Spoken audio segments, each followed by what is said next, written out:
Before we get started, I should probably say this up front. I've decided to finish Tales of Zestiria in this video. We're gonna see the story through to the end. But even as I'm wrapping up the main story, this game keeps reminding me it's not done with me yet. Not really. There's an anime adaptation that makes some interesting choices. There's a full prequel game, Tales of Zestiria, set 1,000 years earlier, which I haven't even touched yet. And hovering all of it are a few ideas that feel simple on the surface, but become unstable the longer you think about them. Malevolence, resonance, the invisible emotional pollution that ruins lives, topples nations, and somehow operates on rules that feel both extremely important and occasionally optional. I've been thinking about it a lot, trying to make sense of it, trying to figure out whether these systems are actually inconsistent or if they're consistently misunderstood. I don't know, just a thought. But for now, this video is about everything that takes place after the trials, the whole tail end of Zestiria's story, then the conclusions it reaches, the questions it avoids, and the ones it accidentally asks anyway.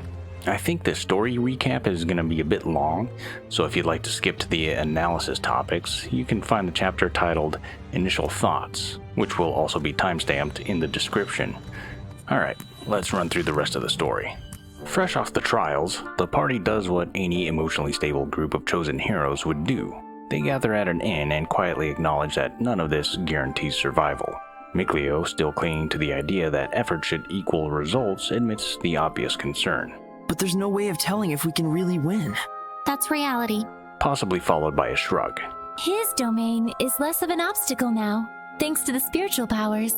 It might be a trap set by Kittybeard, though.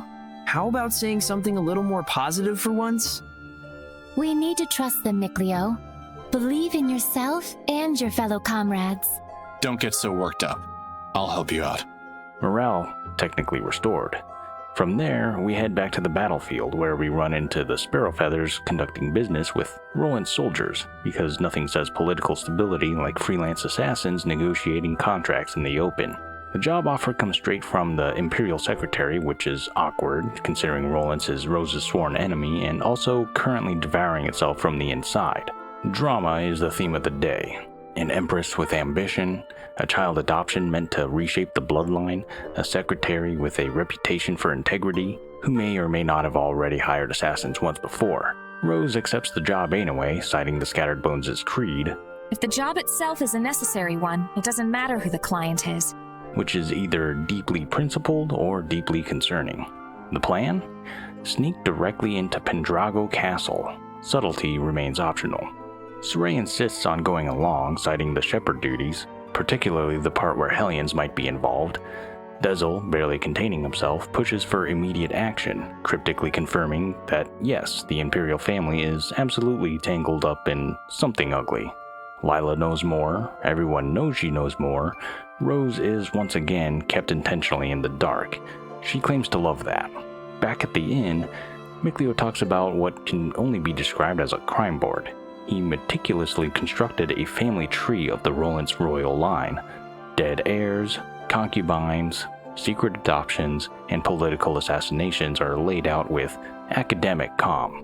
The conclusion is unavoidable. This power struggle has already cost lives, and the citizens of Roland's will be the next collateral damage. Sorey suggests that Rose took the job to uncover the truth rather than carry out a simple execution. Mikleo isn't convinced, but acknowledges one thing.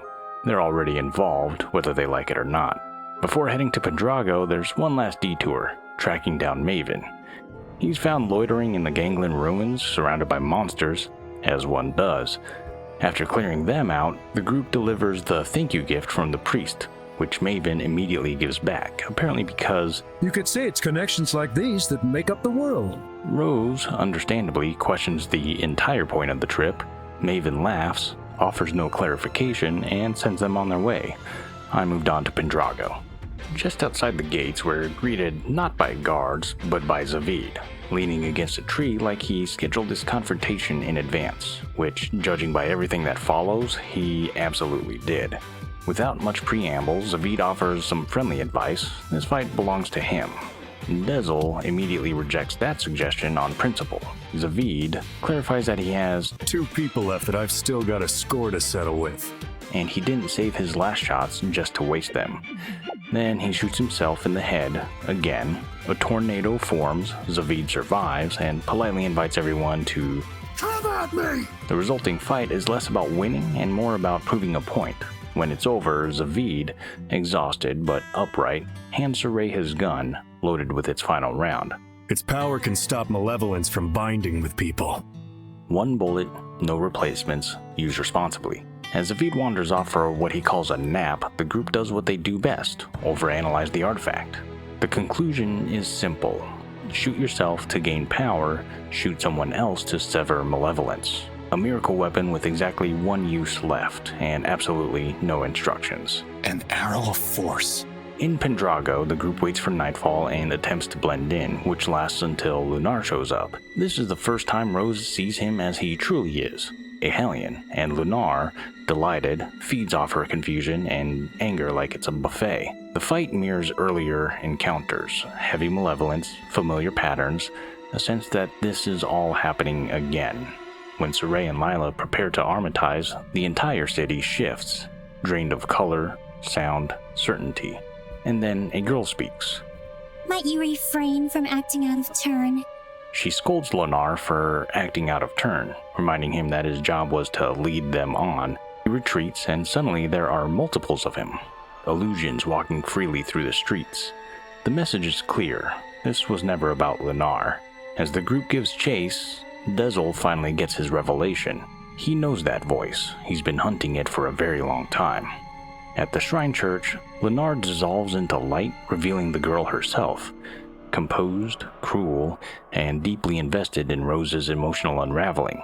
She congratulates Rose on her anger, hints at something worse, and then delivers the revealed Dezel never did, that the Wind Riders weren't reborn exactly, more like commandeered, that Rose's resonance was exploited, that her body was periodically seized to fuel Dezel's vengeance, and that all of it was justified in the name of a dead friend.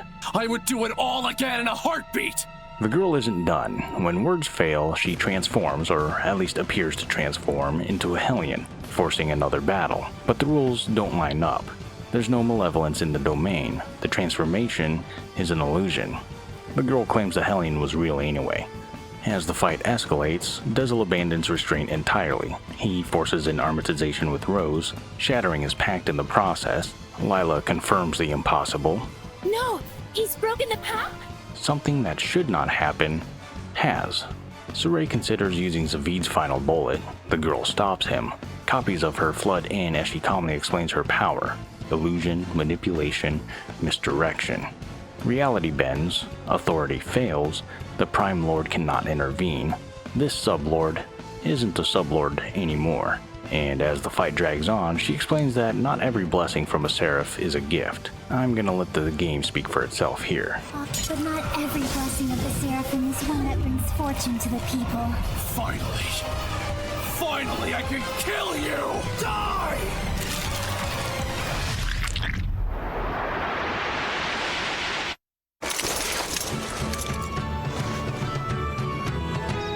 I really enjoy traveling with them. We're so lucky. Yeah, I'm truly grateful.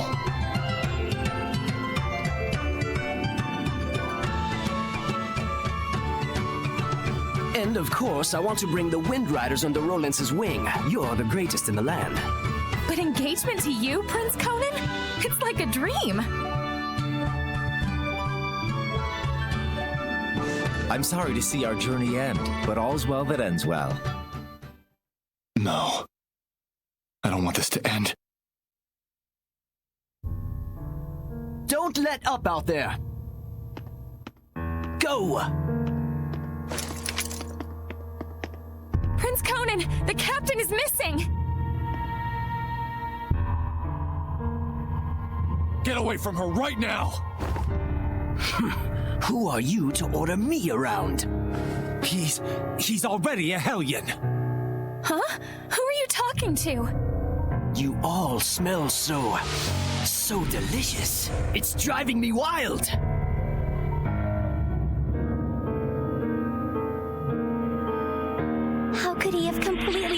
a Hellion in such a short amount of time.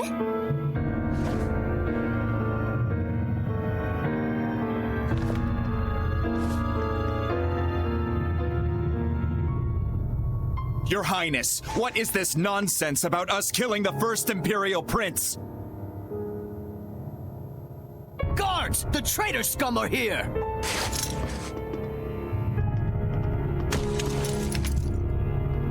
A trap, huh? You sick lunatic. How can this be? It appears that Brad, the leader of the Wind Riders, has murdered the prince. He is already in custody of the Pendrago City Guard. All other Wind Riders are likewise under arrest. Understand? It's all because Prince Conan became a Hellion, and at the urging of his Hellion greed, he sought to eliminate all hindrances. And by now, I imagine that you've already guessed what made him a Hellion. Have you not?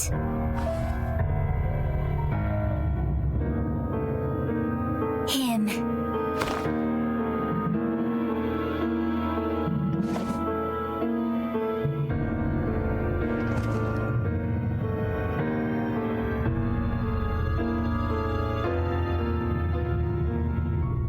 I might be willing to pardon you, at least, if you'll agree to be mine. What? Oh, come now. You'd be the kept woman of the heir to the throne! A greater honor does not exist.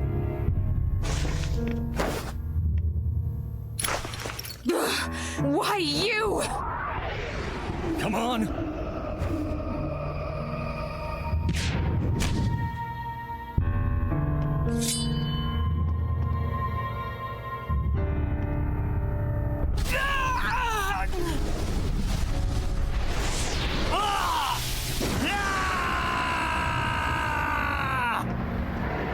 Behold, this is the fruit of your blessing.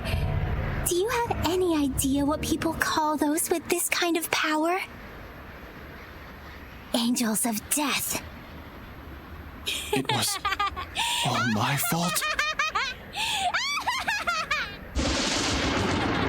All my fault. So if you don't get it, Dezel's Wind Seraph power amplifies the resonance and malevolence of humans around him.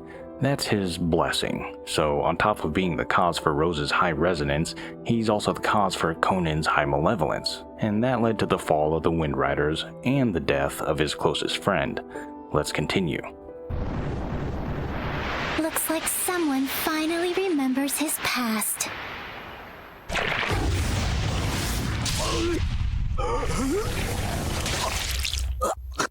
Rose!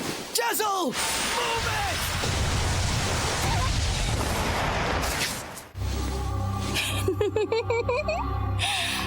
And now the real fun starts, Shepard. Pay close attention.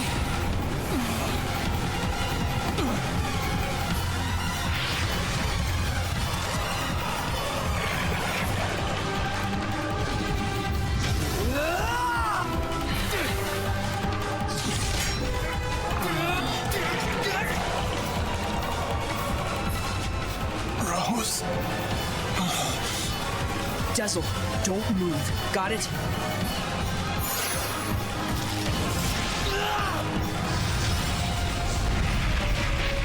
Why, you? You mustn't! Rose is horribly wounded. Even if you purify the malevolence, she doesn't have the strength to handle the burden.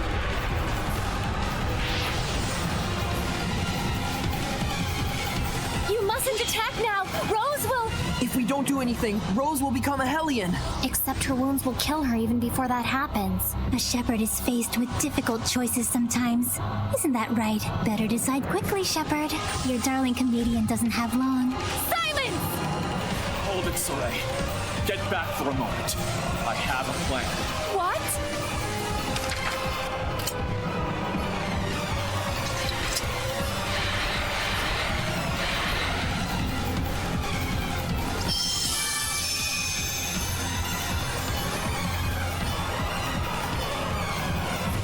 Oh, Shepard, do quit your desperate flailing about. You risk making a mess of the grand stage I spent all this time preparing. Sorey, listen. Dezel, don't push yourself. Just listen to me. We have to sever the bond between Rose and the Hellion. Even for the shepherd, that would be nothing short of a miracle. It's impossible. Sorey, hand me that thing you cut from Zaphgott. It can fire strength itself, right? And I shall be that strength. I shall be your attack. What do you mean? Even as he is absorbed into the Hellion, he'll become an attack with a will of its own. He'll find the bond between Rose and the Hellion and sever it without hurting her body. But that's just suicide! If I can summon up the last reserves of my strength and merge them with the power stored in this one remaining bullet, I can stay myself long enough to break the bond while leaving Rose untouched.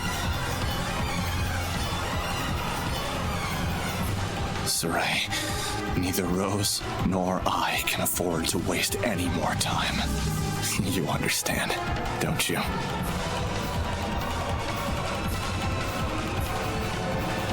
Dezel? No! Counting on you. Don't mess this up.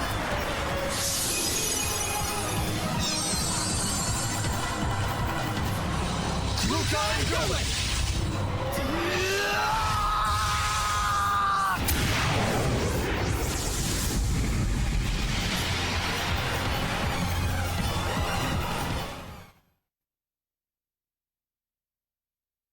Rose, I'm so sorry. It was me. I caused you, the Wind Riders, everyone to suffer. It's all my fault. That's what was bugging you? I suppose from the outside it looked like we were suffering. But as far as I'm concerned, these have been the happiest years of my life. 5 years ago, when everything went pear-shaped, we could have been tossed to the winds. But instead, we got to travel again together as the scattered bones and the sparrow feathers. I was so happy. In fact, I'm grateful to you. Really. Hey, come on. There's gotta be more you want to say.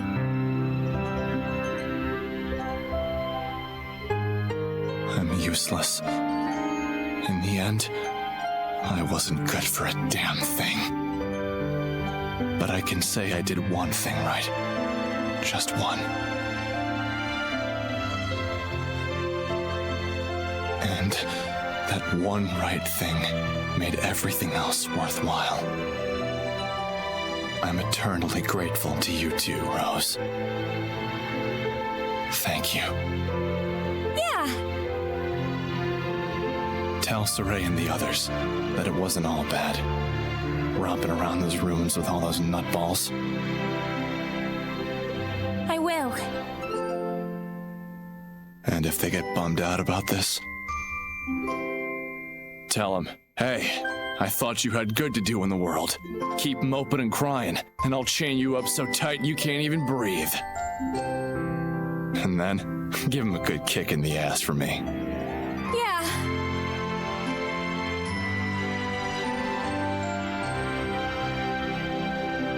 Good luck out there. Keep on keeping on. Yeah!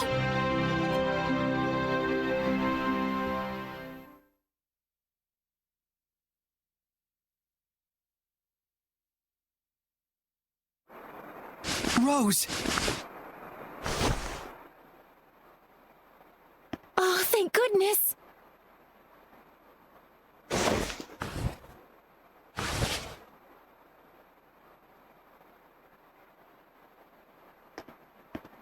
So, how does it feel? What do you think, Shepherd? To be as infatuated with someone as he once was? Is it not right that Seraphim, whose blessings only cause misfortune, should not be allowed to exist? Was not his very existence evil to the core and deserving of extermination? Lies! You've got quite a bark, girl. Those are some plucky words from one who once sought to kill the shepherd for the same reasons. Who are you anyway? I am Simone. Like him, a wretched, pitiable seraph, burdened with countless sins.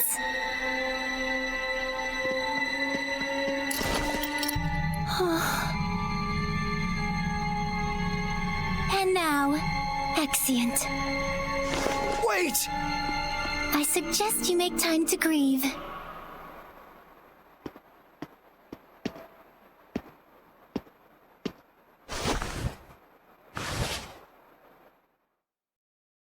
Pendrago finally goes quiet. In the aftermath of Dezel's death, Mikleo meets Sorey at the fountain and does something surprisingly direct. I was thinking you should quit. Mikleo doesn't really think that, but he finally understands that the shepherd role grinds people down by design. Edna processes grief the only way she knows how, by articulating the most uncomfortable moral question possible, whether death can be a mercy for those whose existence causes suffering. Sorey shuts it down immediately, and Edna, uncharacteristically, apologizes. Sorey. All I was really trying to say is that I think Dezel was saved in a way. I chose my words poorly, and it was wrong of me. I apologize. Lila copes differently. She folds an origami bird, explaining that small rituals help her from unraveling. She admits regret is natural but useless. Regardless, we send the paper bird into the sky as a memorial, a wind-born farewell for a wind seraph. We visit Zaphgott next. He asks the one question that matters. How was Dezel in his last moments? When Sorey answers that Dezel was smiling, Zaphgott doesn't argue. He reminisces about saving Dezel long ago, about teaching him to fight, about watching him forget everything, even himself. Then, with typical tact, he admits he's sticking around. Partly for vengeance, partly because Sorey is now his all-important vessel, and partly because someone has to fill the Dezel-shaped hole in our group. Rose is last, standing outside the shrine church, where everything happened.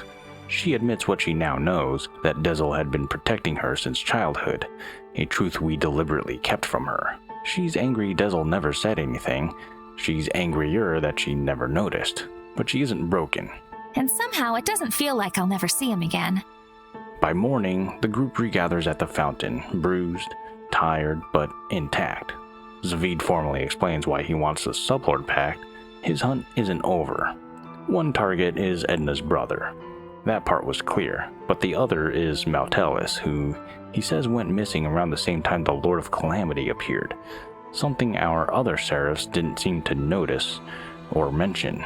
Lila. Suspicious timing indeed. If Maotelus truly fell, then Heldalf's power makes a lot of sense. Zaphgott offers himself as the solution.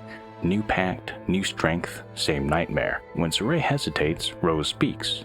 Not as an assassin or a survivor, just as someone honoring the dead by refusing to stop moving. No, what were we talking about again? Hey, can I have the floor? Huh? Hey! I thought you had good to do in the world! Keep moping and crying, and I'll chain you up so tight you can't even breathe! That's what he said. Oh, and he asked me to kick your ass a little too while I was at it. And then I told him I'd do my best out there. And so that's why I'm damn well gonna do my best out there. Why am I crying like this? Rose. He was really glad he got to travel with all of you. And I didn't even notice. But in the end, he was smiling. If only I talked with him more.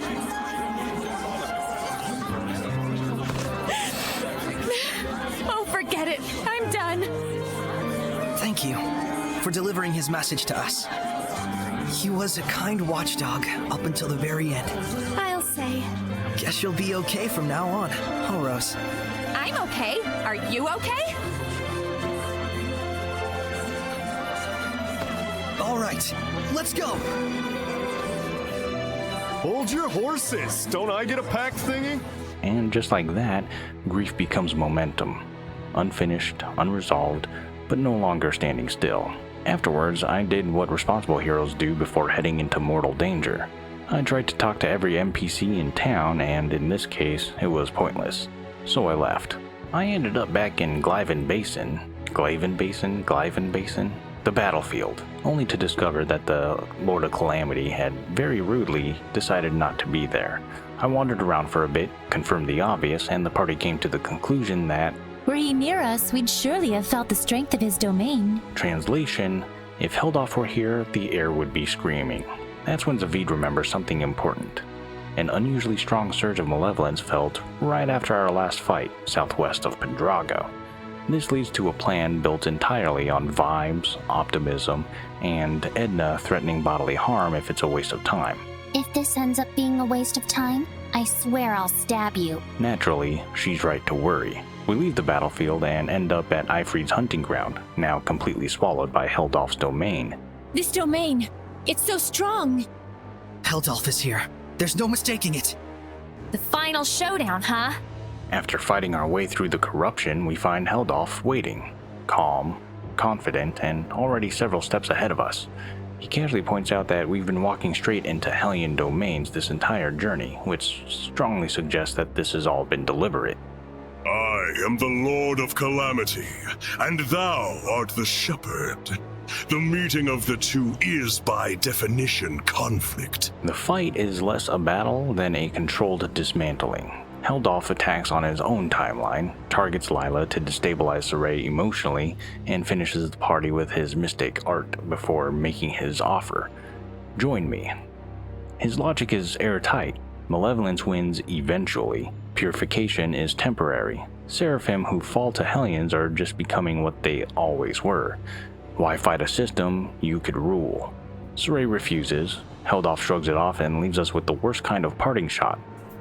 But one day you will discover it for yourself, the true nature of humans and seraphim in this world. Then he vanishes. His domain dissolves, and sunlight returns like nothing happened, which somehow makes it worse. After everyone wakes up, the group finally starts connecting dots that have been hovering in the background this whole time. Zaphgott felt Maotelus during the fight. Not somewhere distant, but everywhere.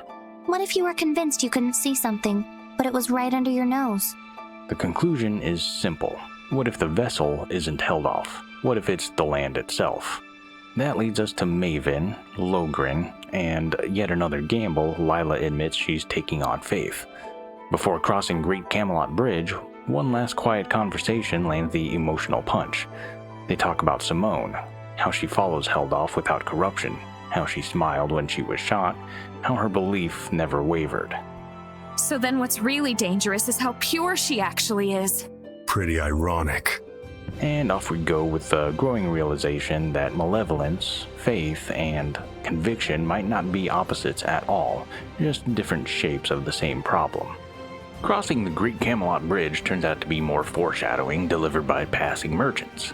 We hear about a mysterious disease that turns people to stone, villages collapsing in the borderlands, and rumors of something large, violent, and elephant-shaped roaming Zaphgott Moor.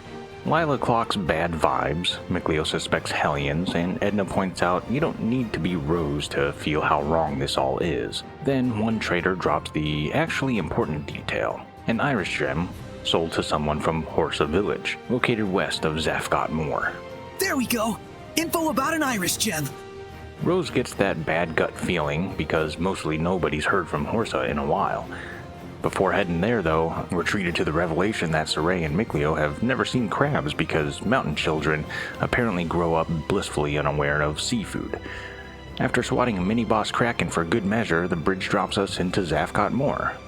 Turns out to be a bleak desert valley area that eventually led me straight into the abandoned ruins of Horsa Village. Rose's instincts were right. The place is dead quiet. In Horsa, we run into another Medusa-type Hellion named Stheno. packing petrification attacks that line up perfectly with all those rumors about people turning to stone. We defeat her, but not before she confirms that this isn't just random corruption. Steno collapses into an orb which turns out to be the rumored Iris gem. Taking it reveals a vision, a general whose family dies one by one in a relentless chain of tragedy. Nobody says it out loud, but the implication hangs there. This looks deliberate, personal, and very much like Malevolence feeding on grief. On the way out, Rose confronts Sorey about something he's been circling but refusing to land on. Hesitation. She offers a simple solution. Sorey, if you hesitate, the enemy will pounce on your moment of weakness. You saying that I'm holding the team back? Yep.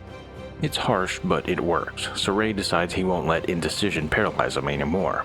Second thoughts can exist, but they don't get to drive. After that, the game immediately undercuts the tension with an Oasis skit and a debate about plant-based prejudice. Every cactus has its flower. Welcome to Zaphgott Moor. We finally make it to Lohgrin, which is technically a ruined tower, but functionally a startup village made of tents, desperation, and price gouging. So yes, a refugee camp with branding. Right at the entrance we run into Maven, which is convenient because we desperately need answers and he specializes in not giving them. Naturally, we ask him about Maotelus. Naturally, he has nothing much, which is Maven speak for everything important, but not yet. Lila then does something very serious and very illegal by politely asking him to break a taboo and help Sorey anyway. Please, I ask you to lend him your power so that he may walk his path without regrets. This is when the mask finally comes off. On top of being a wandering merchant scholar, he's also the storyteller of time. Sorey and Rose are understandably confused. Maven is understandably tired. You must really be in a bind this time, huh? He agrees to help, eventually, but warns us that if things don't add up, it's because we're missing history, specifically a lot of it. Relics aren't only found in ruins, and we're going to actually have to go looking instead of expecting lore to fall into our laps. If it doesn't all add up, the sensible conclusion is that you're missing a piece somewhere. Once Maven retreats back into cryptic mentor mode, we get a clearer picture of Lohgrin itself. Devout, impoverished, and clinging hard to faith even while being economically strangled by traveling merchants charging 5 times the normal price. The excuse? The rampaging elephant in Zaphgott Moor. Oh yeah, forgot about that. Sorey reveals himself as the shepherd, the townsfolk respond with genuine reverence, and it becomes painfully clear that these people are hanging their hopes on him, even while starving and getting fleeced. Your hope for this world. Please, do your best. No pressure. While wandering town, we get a moment of reflection. Secrets everywhere, ancient truths withheld, and Sorey realizing that, yes, being the shepherd apparently means living in a permanent state of deliberate ignorance.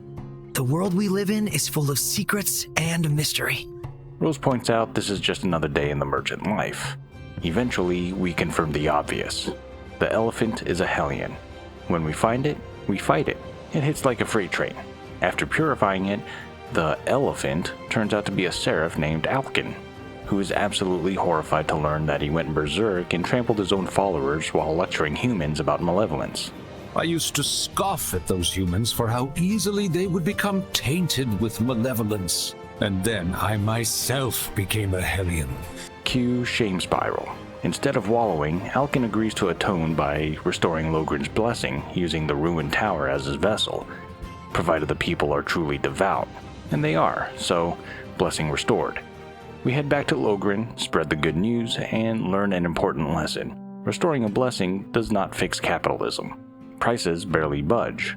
Merchants shrug, and the people are still stuck paying too much for too little. A blessing alone can't change the hearts of people. So, side note, the economy is still broken. Before leaving, Egil shows up with actual progress. Someone else has been collecting Earthen Historia fragments, a priest, an archaeologist, a published author, and he's headed somewhere extremely dangerous. Naturally, Sorey is thrilled. Archaeology? Is he studying ruins? I'm not really sure, but he has published several books. Oh man, that's awesome! The group decides to chase that lead next. Maven reinforces the long-term objective before we go. Find every fragment of history across every ruin and village, and only then come back for the full truth. I somehow forgot about Egil's lead, so I did the JRPG classic. Backtrack and hope the plot moved while we weren't looking. Pendrago delivers with an angry crowd yelling at Sergei about a serial murderer the knights can't catch. 10 people dead, no clues, and public trust circling the drain. Sergei does his best honorable knight under fire routine, swearing on his honor, while the crowd accuses him of caring more about politics than dead citizens. Enter Father Amathor, playing calm mediator. Humans are weak, and we must all acknowledge that. Evil lies in the people's hearts. Totally normal priest stuff. Naturally, the party starts wondering if this is a Hellion problem. Murders always at night, always targeting the poor, paranoia spreading. So we do what heroes do best. Rent a room and wait until something terrible happens. Something terrible happens. At night, Rose gets that bad gut feeling she's contractually obligated to have, and sure enough, Sergei finds another body, with the killer retreating into the shrine church. Inside, things go from bad to deeply uncomfortable. Father Amathor is standing over some bodies declaring, "This is not death, but salvation, good Seraph. I have purified the evil." But he's not a Hellion? Even worse, he's completely sincere? He genuinely believes poverty, resentment, and despair are forms of malevolence, and that killing the infected is a moral duty. He even claims a seraph guided him through dreams, validating everything he's done. "If I do not dispose of the evil ones, there can be no future."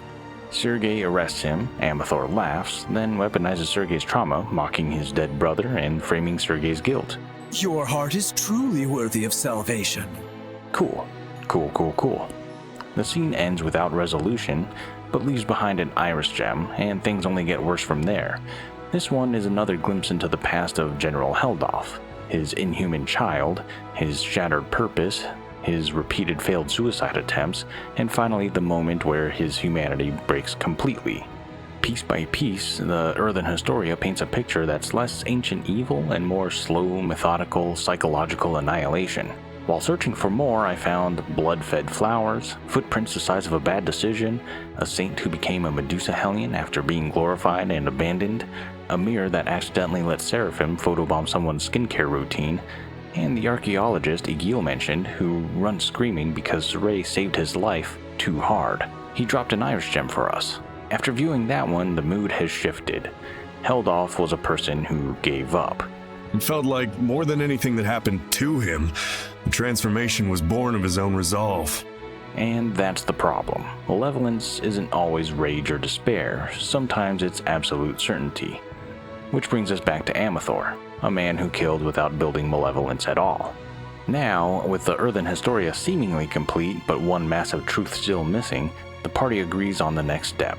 Go back to Maven, because if anyone knows how all of this fits together, or why it doesn't, it's the guy whose job is literally to narrate time and still refuse to explain anything up front. So we get to Lohgrin again, and Maven is still sitting exactly where we left him, because of course he is. The man operates on storyteller rules, not spatial ones. The party lays out what we've learned. Maven hums thoughtfully, which in Maven language means, "This is about to get real bad." Despite Lila's understandable concern about taboos, Maven decides the future is worth more than the rules. There's no point in stories if we lose the future in which to tell them. So, he leads us to a monolith hidden inside Lohgrin's tower, an ancient Earthen Historia so dangerous it had to be kept out of human hands. This one is a little bigger than we're used to. We touch the rock, we close our eyes, and reality politely steps aside. Time to sit back and enjoy the dawn of chaos. Do not ponder the answer for now. Simply feel. Understand? What happened? Where is this? I've never seen this place before. We're experiencing the dawn of chaos. So I suppose this would be... Camlann, the origin village! Well, might as well go on. Undisagreed. Pretty big crowd here. No kidding. General, this is absurd. How long must we keep living like this? I am protecting you from the invasion by the forces of Highland. I'd expect you to be more grateful, Shepherd. Huh? This guy's the previous Shepherd? You have occupied our village for half a year now. This isn't protection, it's house arrest. Not to mention, the Kingdom of Highland is only acting against us because Rowlands moved their army here in the first place. Looks like they can't hear us. The Earth in Historia shows that which has transpired. The strategic importance of this location cannot be overlooked just because the Shepherd founded a village here. You can trust Highland would say the same. What, so it was inevitable?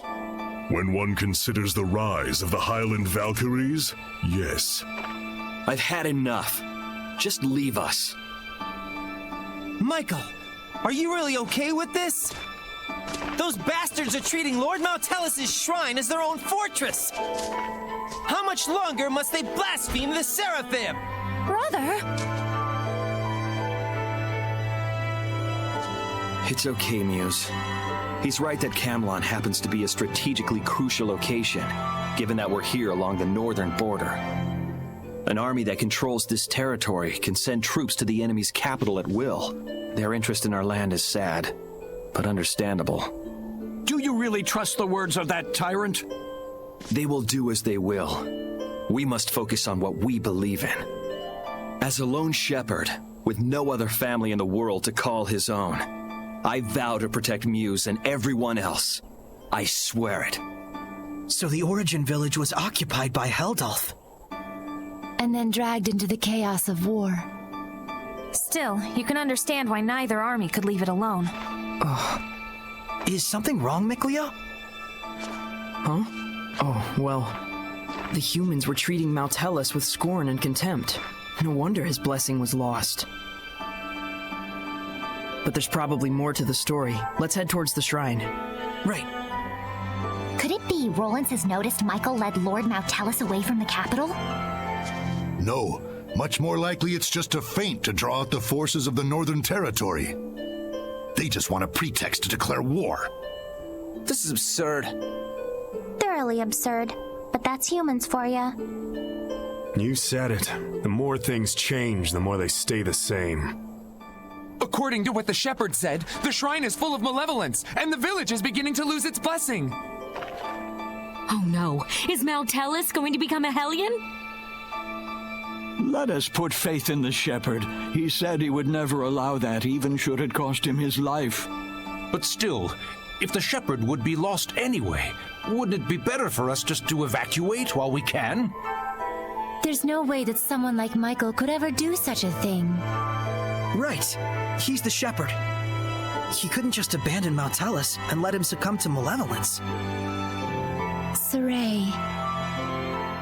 If this podunk town can serve as the key to successful conquest of the Northern Territory, then I can suffer the ire of one measly shepherd. What is it? An enemy attack! The Northerners have arrived!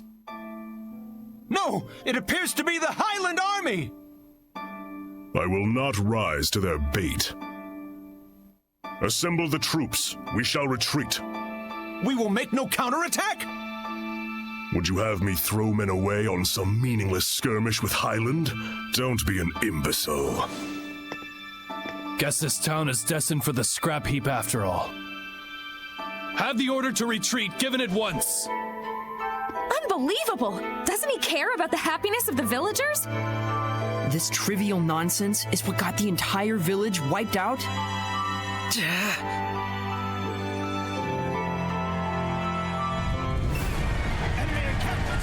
Stop it! Sorey. Knowing we can't do anything to intervene just makes it worse. What on earth is Heldalf doing? Heldalf abandoned the village and fled. Filthy Roland scum! Sneak into the mountains, will you?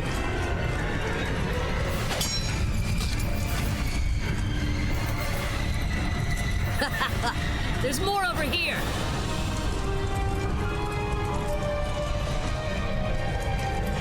How could this happen? Shepherd, Muse has gone to the shrine! What? To beg the Roland's army for assistance! But Heldalf said run away! Muse, please be safe! Hurry to the shrine! Right. Wait, freeze! I understand that as a fellow shepherd, you feel strong empathy toward him. That is normal. But please, do not forget what Maven told us. You too, Mikleo. I'm sorry. It's just... we can already tell this isn't going to end well. We've learned more than enough here to put the pieces together at this point. But we still need to see this through, don't we? Let's go. Right.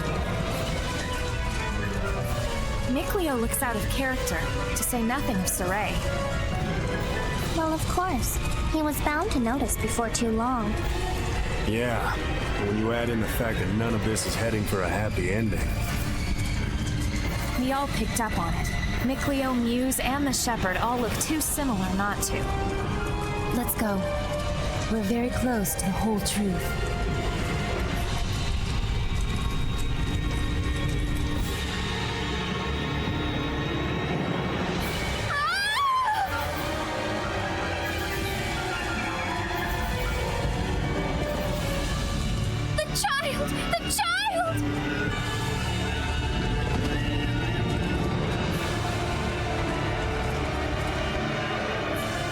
He's alive. Oh, he's alive. But, oh my God! Maotelus!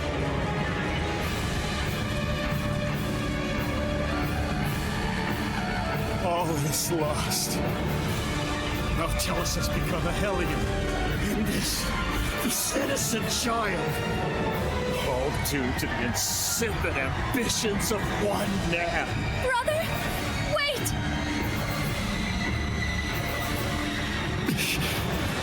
No! Don't! Please! Brother! Oh, ye who brought us this misfortune, I grant thee eternal solitude! No!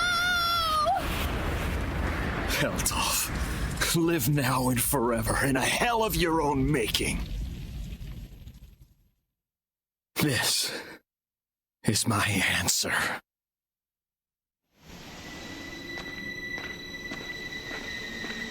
Stop! So, they anticipated our retreat. You are the Valkyries, I take it? Lightning! General!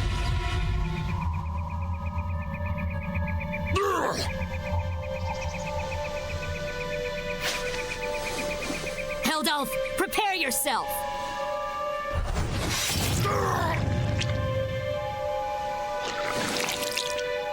What on earth?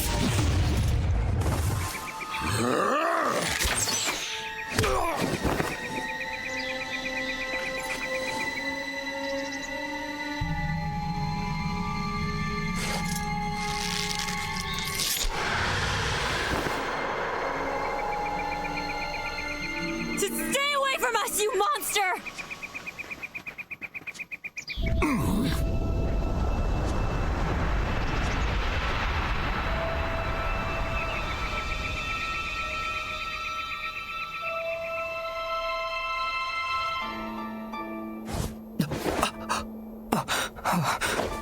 So that's what went down. So Kittybeard didn't become a Hellion. He was made one. One bearing the most terrible curse there could possibly be. And the one responsible for it was the previous shepherd. So then,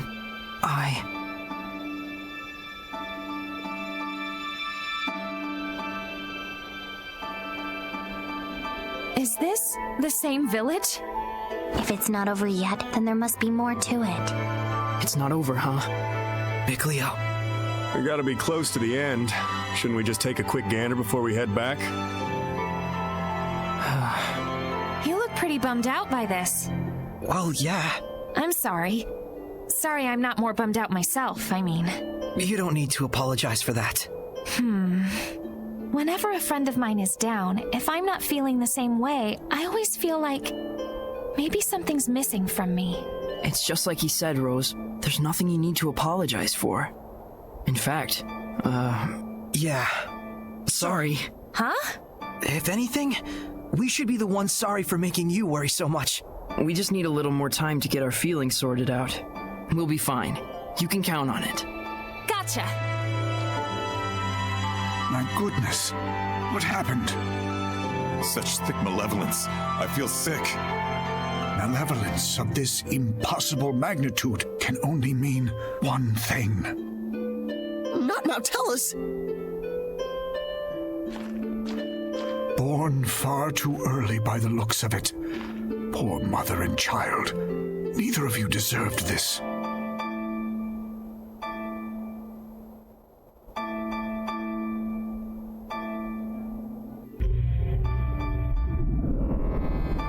Perhaps this too is fate.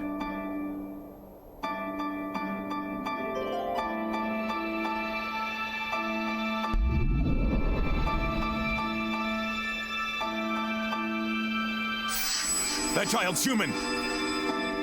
Are we not all the same when we first breathe this air, save for the vessel we chance into? But a child born so premature won't last but a few months. Probably so. Zenrus! Muse! My goodness! What happened here? I'm afraid there's no time to explain. We have to seal off the Malevolence before it drifts into Elysia. Who's that child? Celine's? Could it be she was with child? In order to contain Maotelus within this land, you would be the sacrifice to seal the path to Elysia? But Maotelus is using the land itself as his vessel. Even if we can trap him here, it would be no more than empty consolation. I understand, but even so, this is something that we humans have brought upon ourselves. And the shepherd?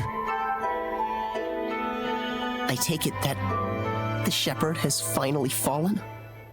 That may be so. But fate has blessed us with a thread of hope.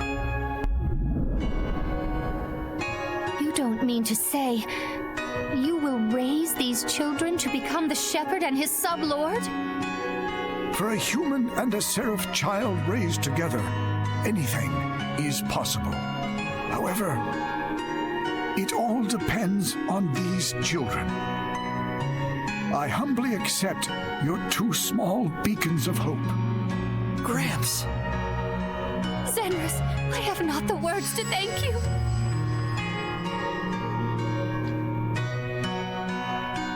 Farewell, my dearest child. Mikleo.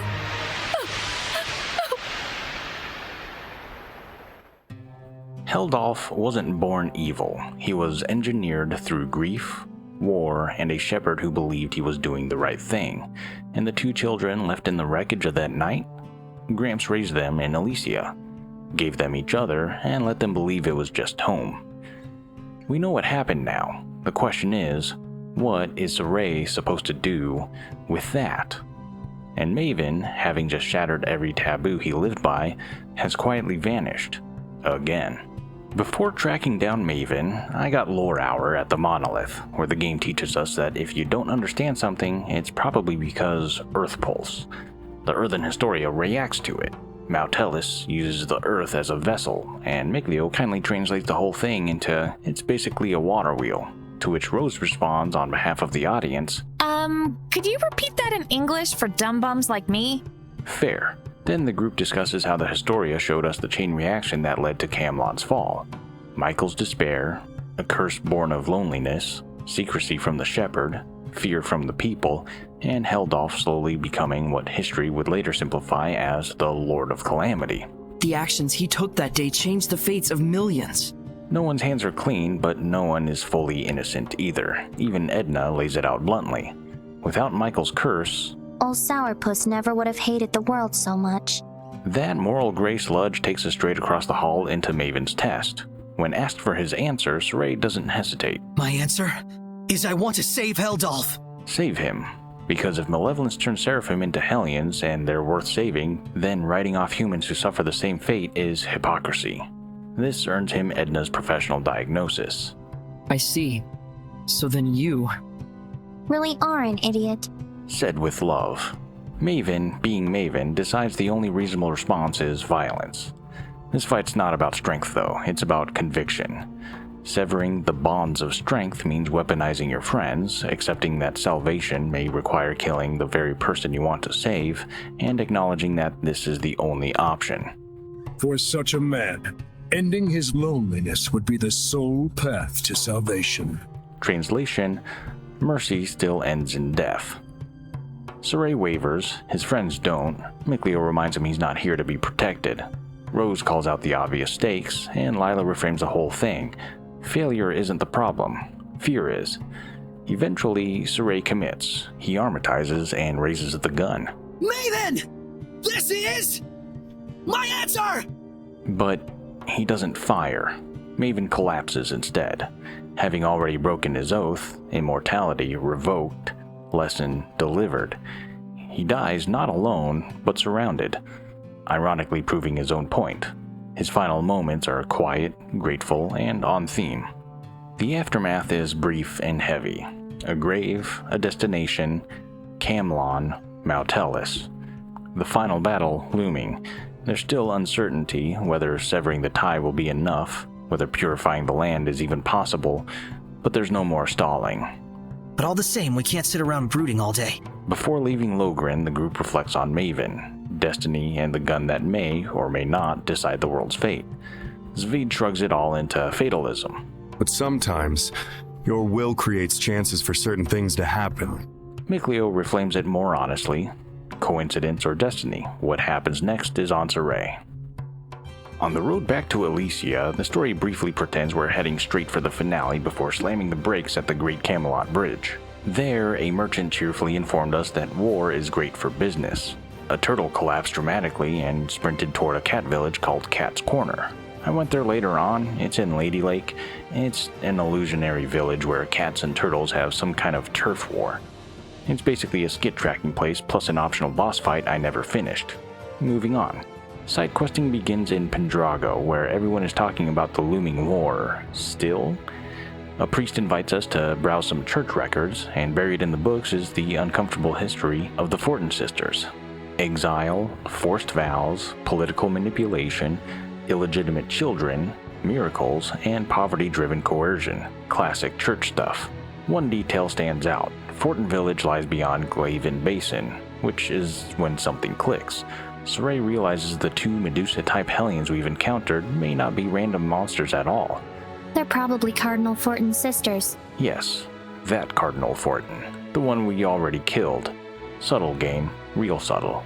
Rose suggests the most human solution possible. If they're Hellions tied to unresolved pasts, they probably went home. Just a hunch based on how humans think. Mikleo agrees it's not impossible. Zaphgott calls it halfway logic, which somehow still beats a lot of the reasoning we've seen so far. Unfortunately, that place is currently inaccessible. The path within Glaivend Basin is blocked off, so for now, that waits. I stepped into Glaivend Basin anyways, and the game drops the pretense that this is still a fantasy adventure and switches to war reporting. A Roland's Knight rattles off numbers like a grocery list. 118 wounded, 30 dead!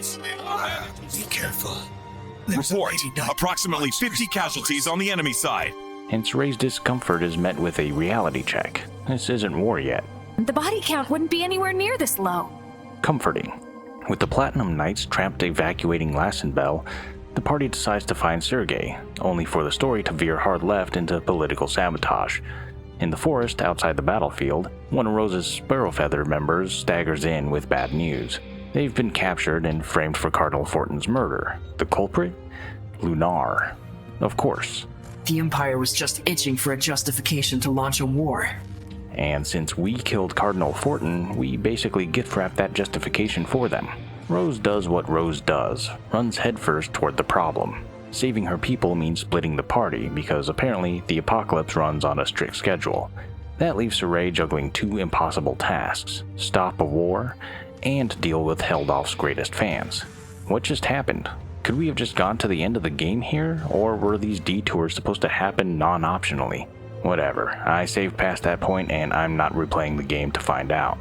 Anyways, checking the Highland side of Glaivend Basin confirms the worst. Maltran is already revving the engines. She informs Sorey that the royal order authorizing the assault is imminent and that the messenger delivering it will be Alisha.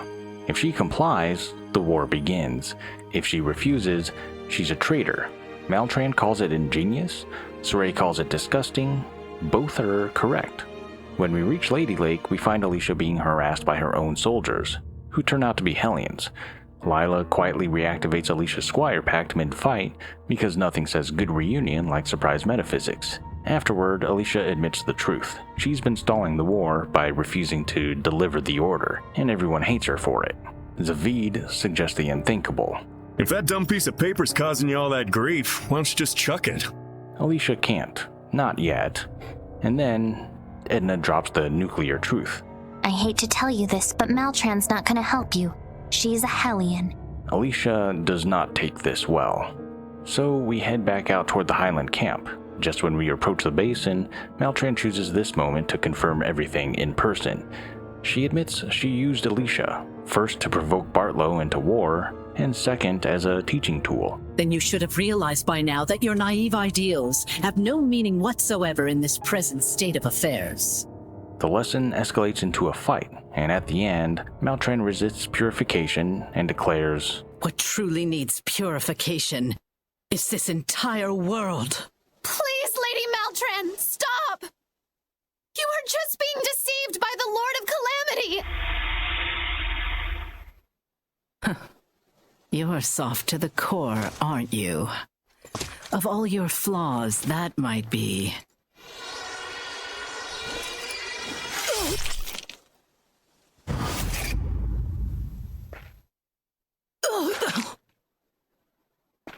What I hate about you the most.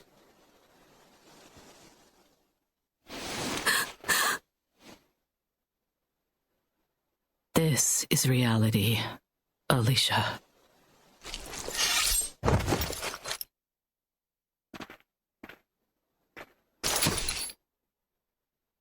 I have proven my dedication to my lord. I have no regrets.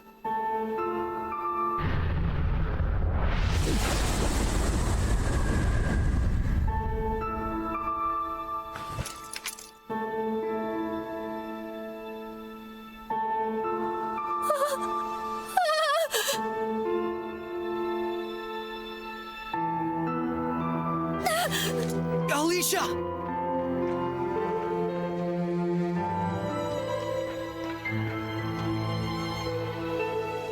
Alisha. I can't do this. I can't! I want to go home! I don't care about all this anymore! About the war, about our nation, about our people! I'm sick of their gossip, their mockery, their lies! Everything! I quit! I'm done being a princess, being a knight! Bartlow and his goons can do whatever they want!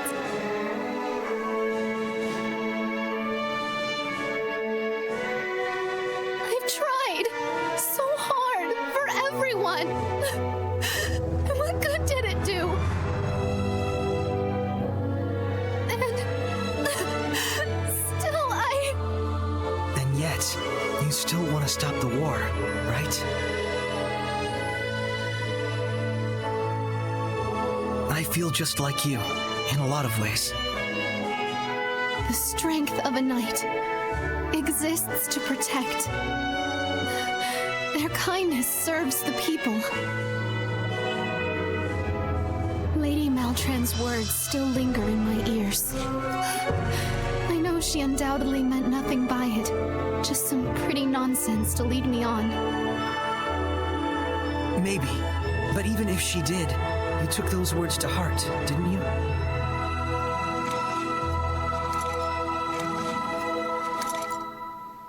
And the Alisha standing right here is as real as it gets. You can count on it.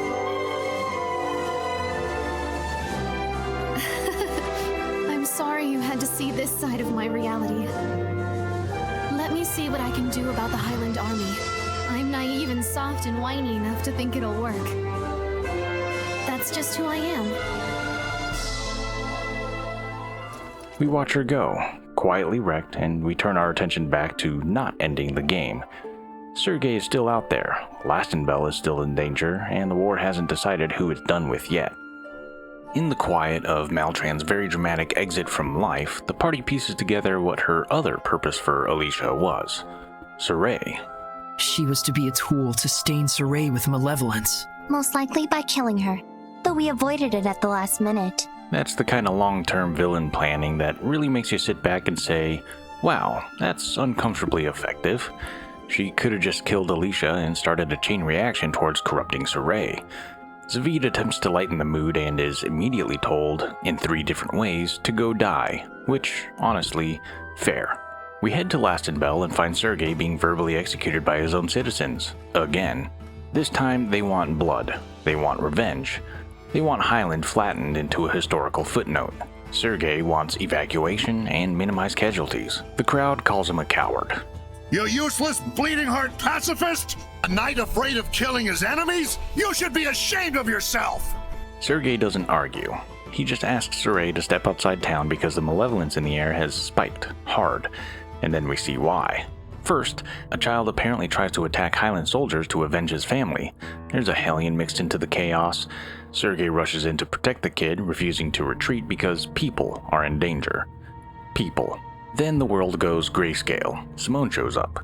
She's been orchestrating this entire powder keg, stoking the townsfolk, feeding the rage, turning grief into something combustible. She disguises herself as Sergei and forces us to fight that fake version of him, just to twist a knife psychologically.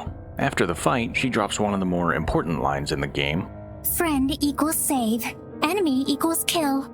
No malevolence equals protect. Hellion equals exterminate. What a simple and beautiful world you live in. She accuses Sorey of something the game has been circling. That his moral framework is convenient, that calling it malevolence is just a way to justify stamping out messy human emotion. And then she asks the real question. What definitive proof do you have that you yourself are not corrupted by malevolence? Nonsense! Sorey is not corrupted! Of course not. As pure and righteous as your previous shepherd. I'm not doing this for the sake of some mission or person. I'm doing it because I believe in it.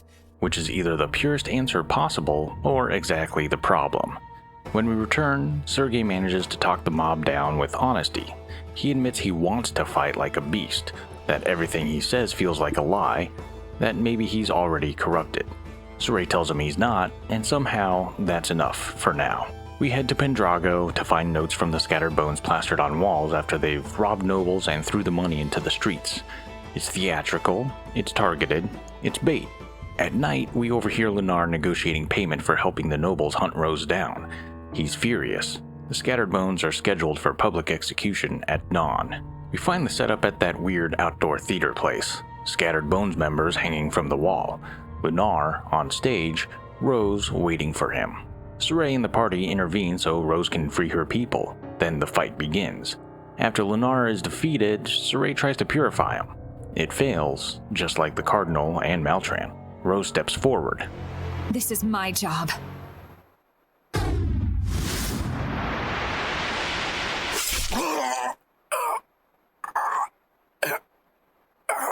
May these weary bones find peaceful rest. The hell with that! I spit on your peaceful rest! For all your fancy words, you're nothing but a street thug! I know. A murderer and a fake family! So?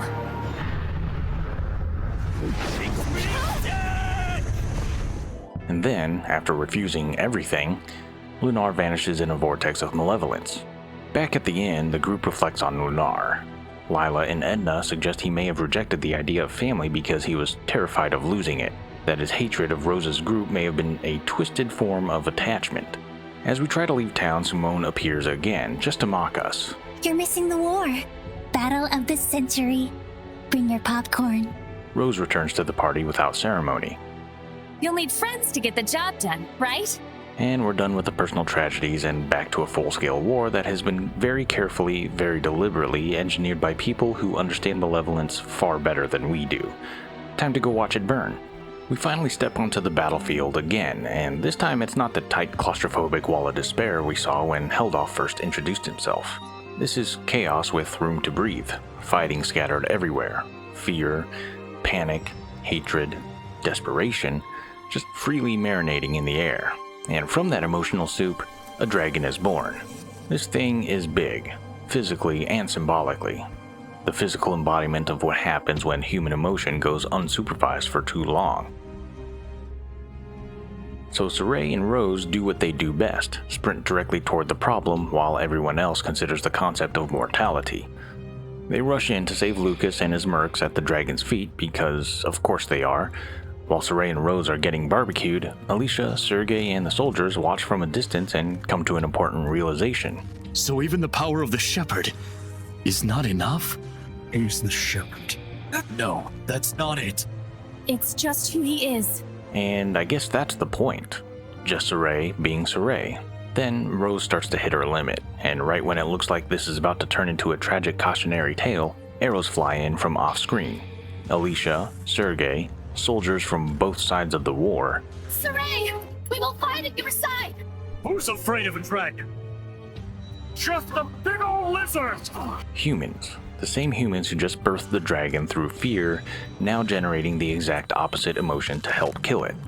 The dragon feeds on fear, but now it's being starved by courage, and when Sorey hesitates at the end, looking into its eyes before finishing it, you might remember, dragons used to be seraphim.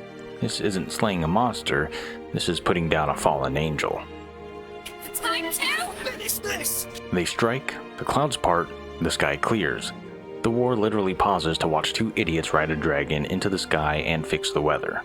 Victory for humanity! And for once, that doesn't sound like propaganda. Afterward, Sorey and Rose crash land in the forest like they just finished the world's most aggressive team-building exercise. Well, that was my exercise for the year. They return to the hideout to rest and accidentally sleep for 3 straight days, which, honestly, fair. While they sleep, the Seraphim have a quiet moment that says a lot without saying much. No need to worry. Sorey's got it together. Yes, I know, but... He's almost 2 together, huh? Sounds like something a mother would say. Can it be sister at least? Because for all of Sorey's optimism and emotional stability, the Seraphim can see what this is costing him.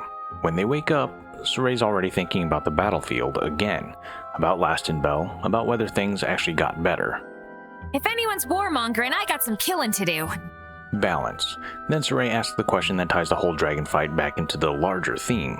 Those dragons used to be seraphim, right? Yes. They were likely seraphim of considerable power. Most likely, he captured them and shut them away in an area where malevolence is likely to gather. Like a battlefield, for example. As a sacrifice. So, a battlefield is a microcosm of the world. Fear and hatred create dragons. We knew that part, but bravery? Bravery is what kills them. And that's something you invoked. Then I can't give up yet. This was the game reinforcing its thesis. Malevolence isn't just a force to be purified.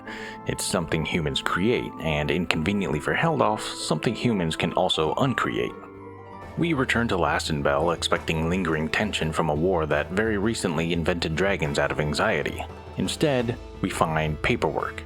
Alisha and Lucas are politely being denied entry by knights who very much want to help but are trapped inside the bureaucratic equivalent of a loading screen. War is still officially happening, which means diplomacy now has to squeeze through technicalities. Sorey fixes this by knowing Sergei. Friendship once again proves to be more efficient than rank, title, or international policy. Sergei and Alisha meet for the first time. 2 people who just survived a dragon together, and therefore they skip about 12 layers of formal distrust. Tea is offered. peace talks are set in motion. The war, which moments ago was feeding flying reptiles, is now being negotiated by a princess labeled Bottom Rung and a captain who understands that not killing people is a strategic position. Sorey declines Alisha's invitation to the meeting because this is her moment, not his. No wonder girls don't dig shepherds. The town itself reflects the change faster than any army could. Citizens talk about progress. Knights from opposite sides casually invite each other for drinks. Even a dog is apparently over the war. The emotional atmosphere that birthed the dragon has flipped into something almost gentle. So gentle, in fact, that the party collectively decides to stay the night. What follows is less plot progression and more emotional inventory. A long sequence of nighttime conversations spread the party across rooftops, streets, and quiet overlooks while dramatic music politely insists this is important. And it is, because everyone independently is thinking about the same thing. What comes after Heldalf? Lila and Rose discuss Sorey's influence and how far they've come, but also the strain he carries without realizing it. Rose admits she isn't worried, exactly, but she knows how easy it is for a taut string to snap. Lila realizes Rose understands Sorey in a way that mirrors her own quiet concerns. They bond over being the types who shoulder roles without asking for help. Elsewhere, Edna confronts Zaphgott about why he kills Hellions. It's just what he believes is the preservation of their dignity. Death, in his mind, is sometimes the only remaining form of salvation. Edna doesn't fully agree, but she understands him better by the end of it. More importantly, she accepts that whatever Sorey decides to do with, she's prepared to live with it.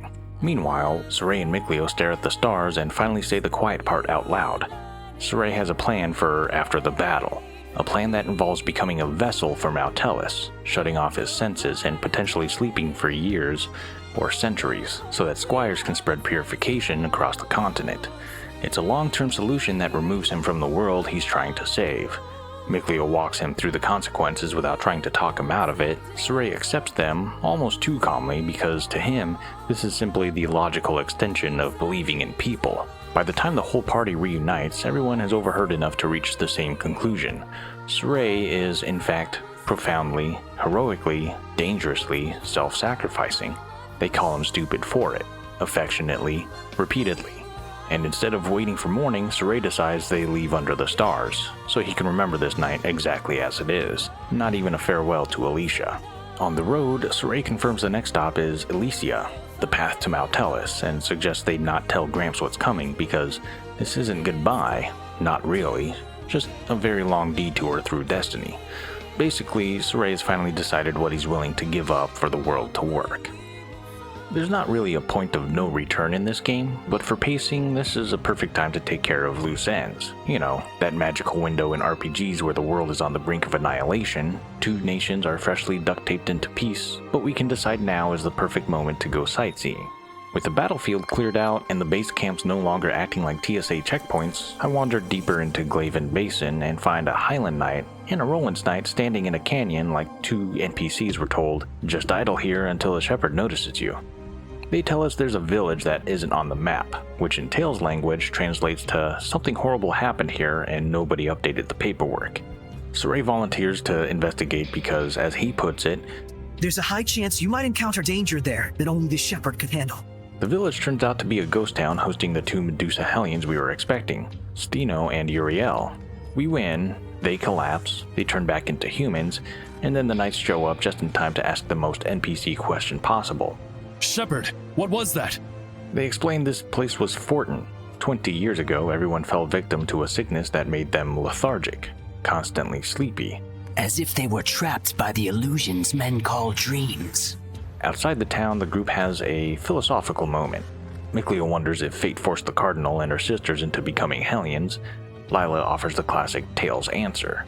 Destiny exists, but also maybe not. Everyone lives on the razor's edge between light and darkness. You never know which way they'll fall. It just so happened that all three sisters fell on the side of darkness and became Hellions. That's all. Can you choose which side you fall on? Yeah. It's your own life, after all. This will matter later, I guess. Back on the battlefield, I decide to fight the optional Dragon Warlock. That's it. That's all that happens here. After the fight, I went to Lady Lake. At the inn, Zaphgott drops this bomb. If we shoot Eizen with Siegfried, we might be able to get rid of the Malevolence and return him to normal. Might. Possibly, maybe. We may need more than one bullet, and also Heldalf is still trying to end the world, so no pressure. Then Mikleo brings up something very important. Rose was the one who killed the Cardinal when we couldn't purify her. Sorey's job is to give life. Mine is to take it. And he wonders why Rose didn't stop Sorey this time. Sorey found his answer. Rose wanted to give him strength. This feels like the game is trying to reinforce Rose's role in the party, like she's supposed to be the one making sure Sorey can keep being Sorey. Well, I guess that makes sense. She's the Squire, right? At Alisha's manor, we overhear a conversation that is not subtle. A visiting official heavily implies he'll cooperate if Hyland provides assistance. Alisha immediately understands what that means and agrees. Then he tells her she's too readable and needs to learn to manipulate people, and she accepts that too. Alisha, who once embodied knightly purity, now says, I need to be strong enough to protect my people, even if I must soil my hands to do so. The strength of a knight exists to protect, and their kindness serves the people. This is not the same Alisha we met at the beginning of the game, and that's the last Alisha scene I got for the rest of the game. Back in Pendrago, Sergei talks about how peace negotiations are a disaster because politics is worse than war. Then he turns to Rose and proves he still believes they're a thing. She awkwardly doesn't correct him. Later, the group admits they're kinda deceiving him. Mikleo suggests that to Sergei, Sorey and Rose represent the world he wants to protect. Svid, of course, says, Maybe you guys should make it a reality instead. In your dreams? See? What a cute couple. I think this scene only exists to close out the long-running joke where Sergei thinks Sorey and Rose is a thing. In Trizold Cave, we meet a seraph named Aksha guarding the grave of a poet named Maven, who died 300 years ago, which is confusing because we just knew a Maven. Turns out Maven is a title passed down through the storytellers of time. They have no names, only an oath. Aksha recites a poem from the prior Maven. I watch the world with measured gaze as moments turn to history. The world a lute the people play, and history its melody. Venture on, let your actions turn the world, and I shall watch, until the final star winks out. If solitude must be my fate, then people are my heart. I know your sins and shrieks and joys, for people are my heart. The storytellers exist just to observe, and somehow that loneliness is what makes them love humanity more than anyone, which reframes the Maven we knew completely. What else? Yes, the heartwarming conclusion to the Bandit Kids storyline. Find a couple sparrow feathers at Grifflet Bridge who have pieced together two threads of information that, shockingly, turn out to be the same thread. Romano firm, art collector, bankrupt families, stolen collateral, dead carrier kids. Rose starts connecting dots like a professional. Everything happens from the interrelated strands of coincidence, but behind every hint of self-interest is an intention. We find Romano at the abandoned museum in Marland casually talking about renovation budgets funded by refunds. Rose walks up and basically asks, why are you like this? Why are you getting them through such underhanded means? Why would I buy them? I would never tarnish their value by degrading them to property. True beauty should rightfully be in the hands of one who truly comprehends it. Me! So he murdered children because he loves art. And then... He isn't emitting any malevolence. Figured. This man is not a Hellion. He is just a human being with a worldview so warped it circles back into self-righteousness. Romano tries to run, the screen goes black, you hear stabbing. When the scene fades back in, 3 assassins are standing over the bodies, explaining that Romano and his goons had over 30 murder requests filed by victims' families. Well, that's the end of that. Mission accomplished. Totally rational, right?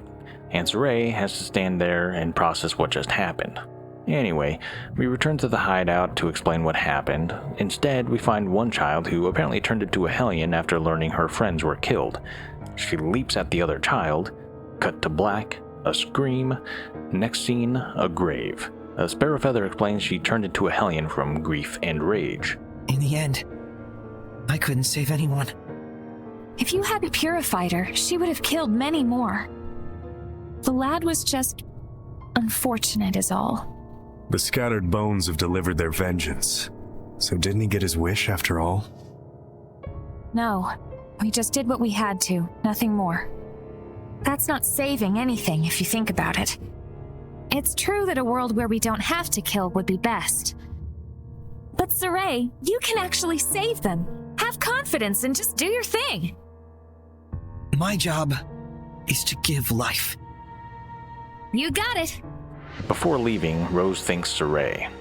I don't regret what I do, but I'm glad you worry for me. That's about as deep as Rose gets. Let's see, I think there's just a couple more loose ends to tie up. After defeating a legendary wyvern in the wetlands, Zaphgott admits this was where he started his first journey with old comrades. Rose says she wishes she could meet them. But you can't, can you? Probably not. Oh, I'm sorry. Don't sweat it. It's the destiny of a long-lived seraph to make many farewells. Destiny, huh? And hey, I'm here again in the same place, with a whole new set of comrades. Life sure is funny sometimes. He's just coping. Oh, and this is when I finished collecting the anomalous orbs. We learn they're basically humanity's way of saying that Hellion is a problem for later. And Zestiria had a lot of these. Alright, one last side quest before the finale, and by side quests, I mean the emotional equivalent of walking directly into a funeral you've been postponing for centuries. Yep, your turn, Edna. We head back to Rayfalk Spirit Crest. Sorey, why are we here? What are you after? Well, we're going to kill Eizen. Edna gasps because here it is, the thing she's known for hundreds of years but has refused to let herself say out loud. There is no other way to return a dragon to its original form, unless you kill it. Sorey has been promising Edna for the entire game that they'd find a way to save Eizen.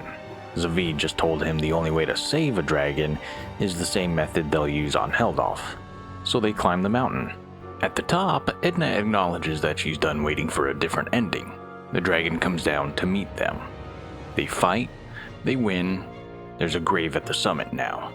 The party stands around doing what people do around graves. Zaphgott says Eizen asked for this. Somewhere inside whatever the dragon had become, this was the requested ending. On the way down the mountain, Edna makes it clear she's come to terms with this and thanks Sorey. And I went back even later in the game and got a scene where Edna leaves a souvenir at the grave, the way he always left them for her, back when he still could. Small things from distant places, evidence that someone was thinking of you. Rose tells her it's okay to feel different things than her brother felt, that her journey is her own. Don't worry. It hasn't exactly been a bowl of cherries, but I'm enjoying it so far. The party overreacts, Zaphgott announces a feast, Mikleo calls it a trap, Edna hits someone, things return approximately to normal. Now then, let's go. Yeah. Later. See you, Eizen. Just see you, because for Seraphim, time works differently, and for Edna, healing finally does too. Anyway, back to the main story. We finally do the reasonable thing after completing sacred spiritual side quests meant to prepare the Shepherd for the fate of the world. We go home. Alisha. Safe place. Blessed domain. Gramps' house. Warm tea. Emotional stability. You know, that. Except the second we step into Arendite forests, Mikleo stops. I don't feel Gramps' blessed domain. And that's when you know this is about to be one of those visits home. The forest is drowning in malevolence, the kind of malevolence that makes even Zaphgott audibly uncomfortable. Then we find the bodies, Highland soldiers, dead, everywhere. People! More like corpses.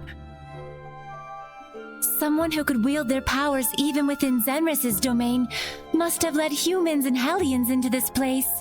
Zenris's domain, Gramps' protection, Alicia's entire reason for being untouchable, broken.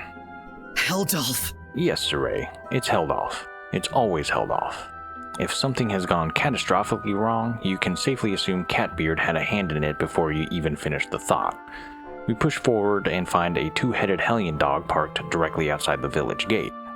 A powerful Hellion like this right at Alicia's gate! Subtle. Very subtle. We put it down and enter the village to discover soldiers everywhere. No villagers, no seraphim, just silence and bodies. It looks like a battlefield. They must have become Hellions, losing themselves and turning on each other. Because if there's one thing this game loves, it's humans speedrunning the become a monster pipeline. All these bodies of Highland soldiers, but no sign of the people who live here. Lila stops that thought immediately because even she knows we're one sentence away from Sorey emotionally detonating. We rush to Gramps' house and hit a wall. Literally. Gramps put up a barrier to keep humans out, which means two things. 1, he knew this was coming. 2, he is not here. The Seraphim come pouring out of the house, relieved to see Sorey, and deliver the news like it's no big deal. He went out alone in all this malevolence? Yes, Gramps went outside to yell at the apocalypse. By himself, naturally. But before we go chasing after him, there's a little optional moment. If you turn around and go into the house, you find a letter on the bookshelf. The game clarifies one of the most important lore bombs in the entire game, an admissible interaction on a shelf. I, Zenris, shall record the truth regarding the birth of the human Sorey and the seraph Mikleo. Camlann survivors. Muse is Miklio's mother. Celine is Sorey's mother. Zenris raised them both. He sealed off Alisha to protect them. But if these children should challenge their fate and desire to create a new world, then may they receive the blessings of both humans and seraphim alike, so that their will for a new future may be fulfilled. Zenris knew. He knew what they would become. He knew what this was leading to. He raised the shepherd and his companion on purpose. When we try to leave town, Simone shows up, because of course she does. We determined this to be the only remaining option available to us. She did this. The soldiers, the Hellions, the flooding Malevolence. And she asks Sorey, Do you hate me then? Do you wish to plunge that sword into my breast? Where is Gramps, Simone? Which might be the first time Simone looks like she genuinely doesn't have control of the situation. She disappears. We head to the Mabinogia ruins, which by the way turns out to be Zenris' shrine. The place Sorey and Mikleo played as children. You know, just casually finding out your childhood playground is a literal temple to your adoptive thunder god grandfather. Normal day. Inside, we find bodies. Bartlow and Muse. Mikleo rushes to her. Lila heals her, and Muse, with the last of her strength, says, I must do this. I want to give the world a reason to hope, even should it cost me my life. She believes in the children Zenris raised. She believes they will bring a future where humans and seraphim live together. She casts her final spell and disappears. Mikleo, I'm so sorry. I'm fine. Which is probably the most Mikleo line Mikleo has ever delivered. And then Simone decides this still isn't emotionally exhausting enough and throws us into her personal illusion dimension. A sandy void, fake Sorey, fake Rose. We fight ourselves, multiple times. In the middle of this nonsense, Sorey realizes something. It would be tough for a seraph to withstand this much malevolence without a vessel, wouldn't it? He's observing.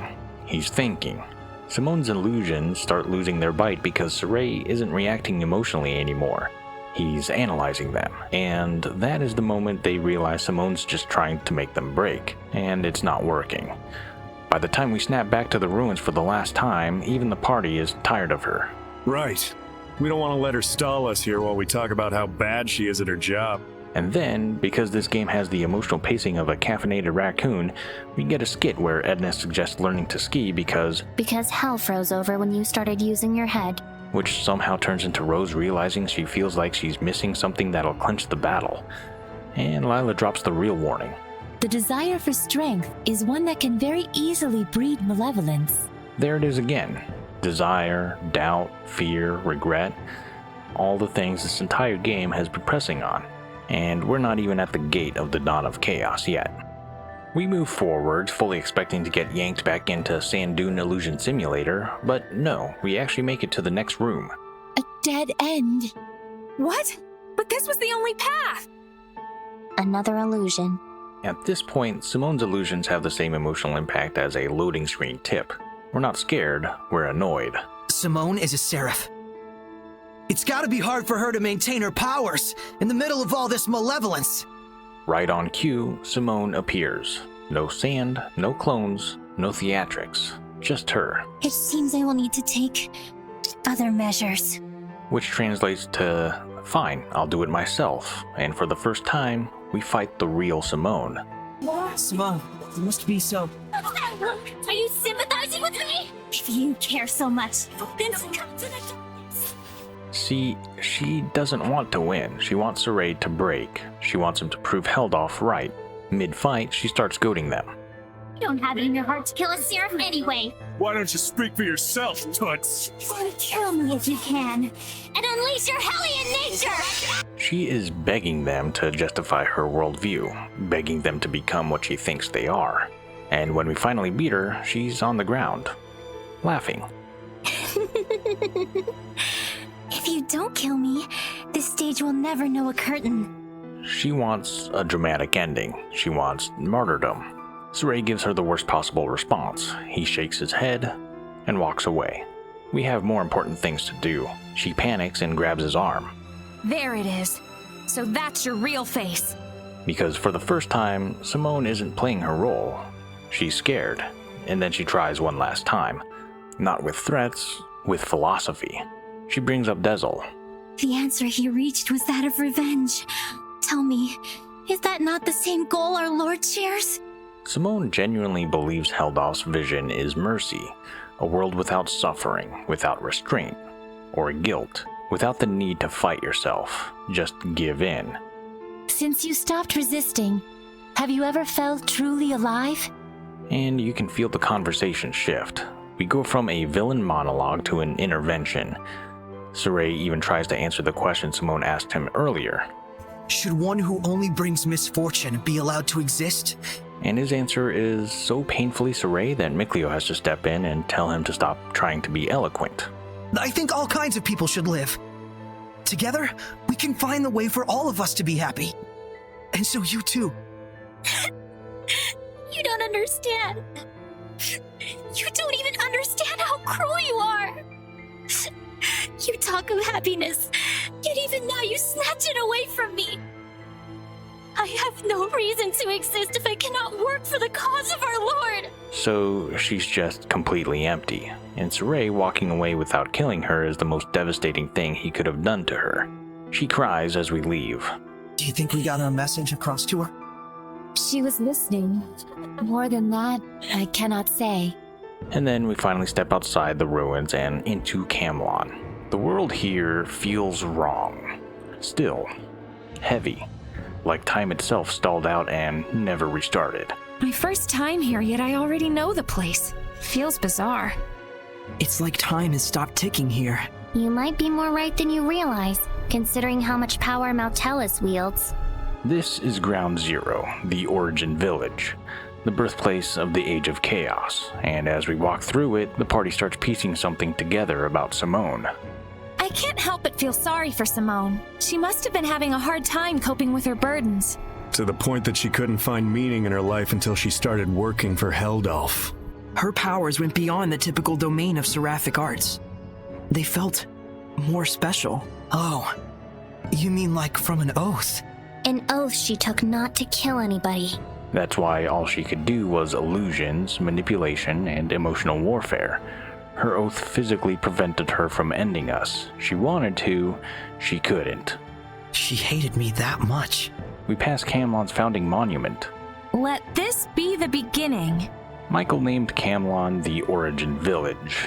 He meant it to be the origin of hope, the origin of a world without malevolence. Instead, it started the Age of Chaos. Lila whispers his name like she's standing in a graveyard. We're in the burned remains of Michael's village, the one we saw in the Earthen Historia, where Muse lived, where Mikleo was a human baby, where Sorey was born, and neither of them feels anything. I can't think of my hometown as anywhere but Alisha. Yeah, same. You and me. Elysians now and forever. Sure, okay. Brush off the dark history. Your birthplace doesn't define you. Where you were loved does. Then we reach the steps to Artorias' throne, and the malevolence here is so thick, Zaphgott says the quiet part out loud. If Sorey wasn't here, we'd all be dragons by now. Is Maotelus emitting it, or is it flowing into Maotelus? Because at this point, you can't even tell who the source is anymore. Maotelus, Heldalf, the world itself, it's all blending together into one massive knot of malevolence, and at the center of it, Heldalf and Maotelus. We're finally here, the heart of the Age of Chaos. Inside Tales of Zestiria's Artorias throne, the air doesn't feel breathable. It feels judged. As they venture through, a crest on the wall stops the party cold. The crest of Maotelus? No, wait. Something's off. This is the crest of Innominat. Innominat, a name that only lives in the oldest texts. A former lord, proof that even gods here are replaceable. Everything comes and goes, without exception. Including gods, including shepherds, including hope. Lila goes quiet, and they move on. They find ritual swords, relics from when shepherds were common enough to need storage racks. Then we better do what we can not to disappoint our future selves. Yep. After all, the future's filled with jerks like me who hold the past to an impossible standard. History in this world is a guilt trip waiting to happen. At the final staircase, the jokes get louder. I'm guessing because the dread is getting closer. Too bad my destiny was a shepherd, not a pair of hot twins. Are you dumb? This is how they cope. Comedy is oxygen. Then the door opens. Heldalf stands in a cyclone of malevolence, waiting. A world where all who live know pain. It is indisputable that every creature yearns to be liberated from this senseless suffering. Why do you fight back, shepherd? It may be that the world you strive for would free us all from suffering and anguish. But I still don't think it's the right solution. We don't want to avert our eyes from pain. Only in knowing hardship can we celebrate and feel enlivened in the good times. That's right. We want to be able to feel that we're alive.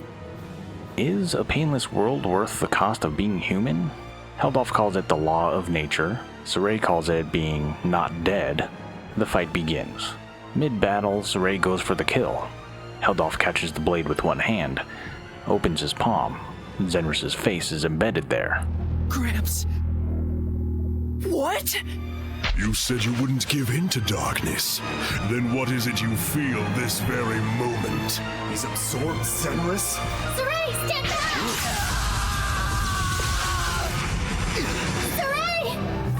Lila, if we purify him, we can save Gramps, right? Lila! Gramps!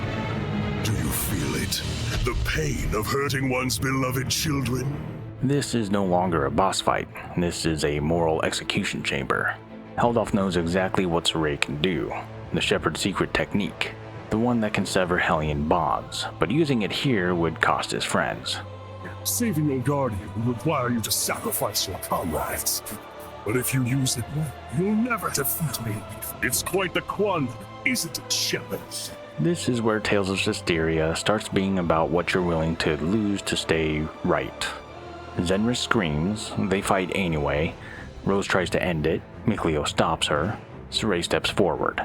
This is something that I have to do myself. Mikleo stands beside him.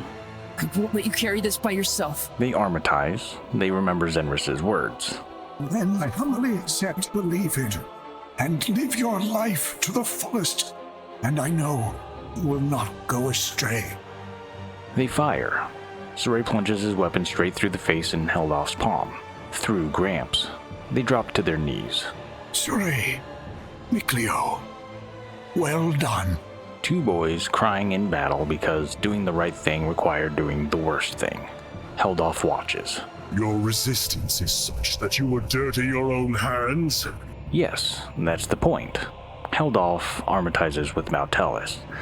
The world dissolves into a void platform straight out of Kingdom Hearts' Dive to the Heart, except instead of self-reflection, this one is about sacrifice.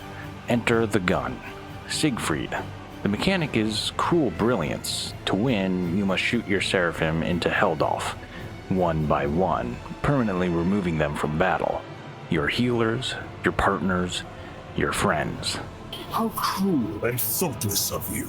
You've given up someone you called a friend.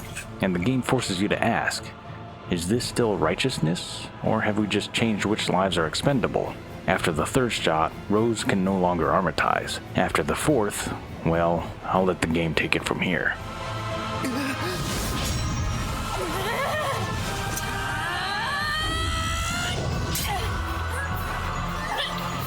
Yeah! Heldalf, the white blades of purification!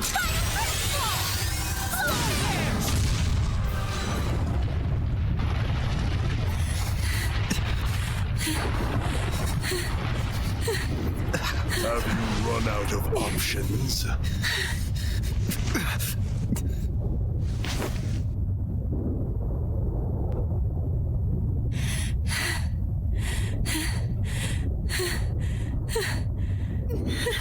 Sorey?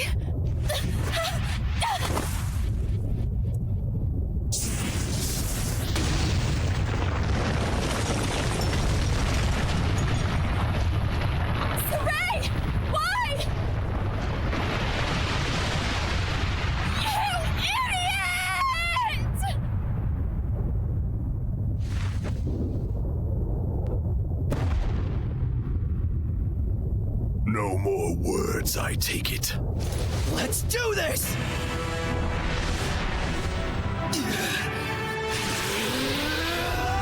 The odds to end it all? Very well. Heldalf! Shepherd! Lions! Howl!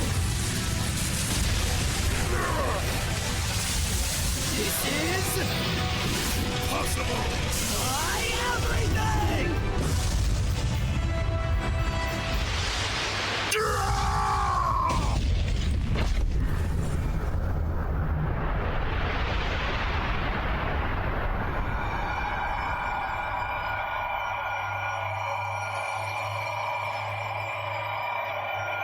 Maotelus.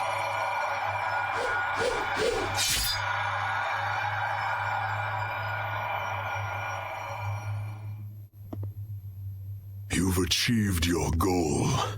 You've avenged your guardian, your comrades.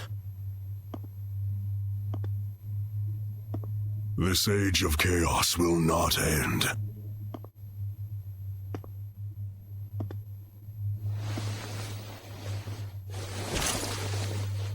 And when you put that sword through me,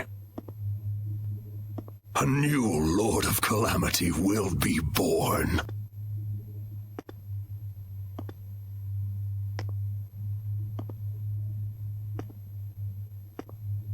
Do it. Only then will you fully understand.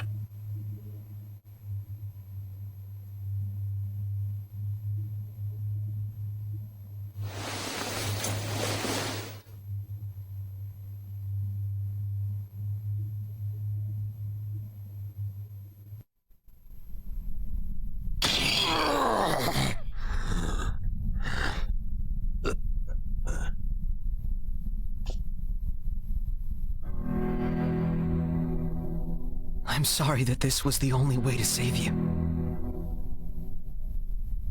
Good night, Heldalf. Your life of eternal solitude is at last over. You dare fight back, even until the very end. I can't stand it.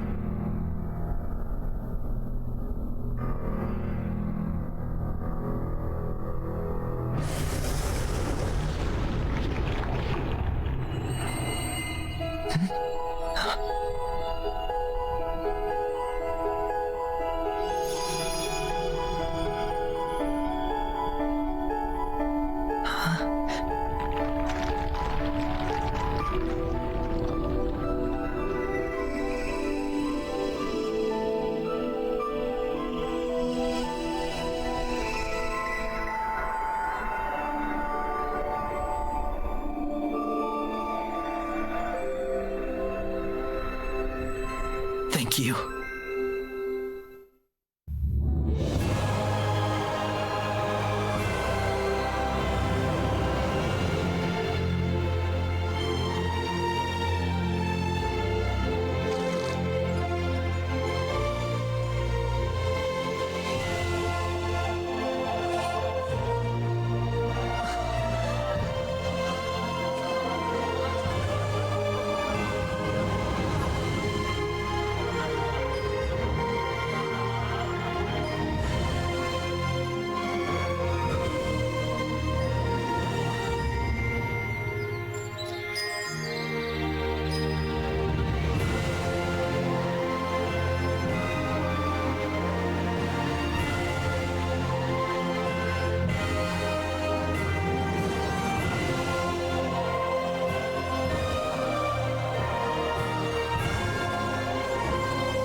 Credits roll. Mid-credits, a gravesite, Newman, 2 daggers, 2 elderly figures resembling Sparrowfeather veterans, the Seraphim, a shepherd with the celestial record, Rose? Someone tied to Rose? A symbol? A question the game never answers.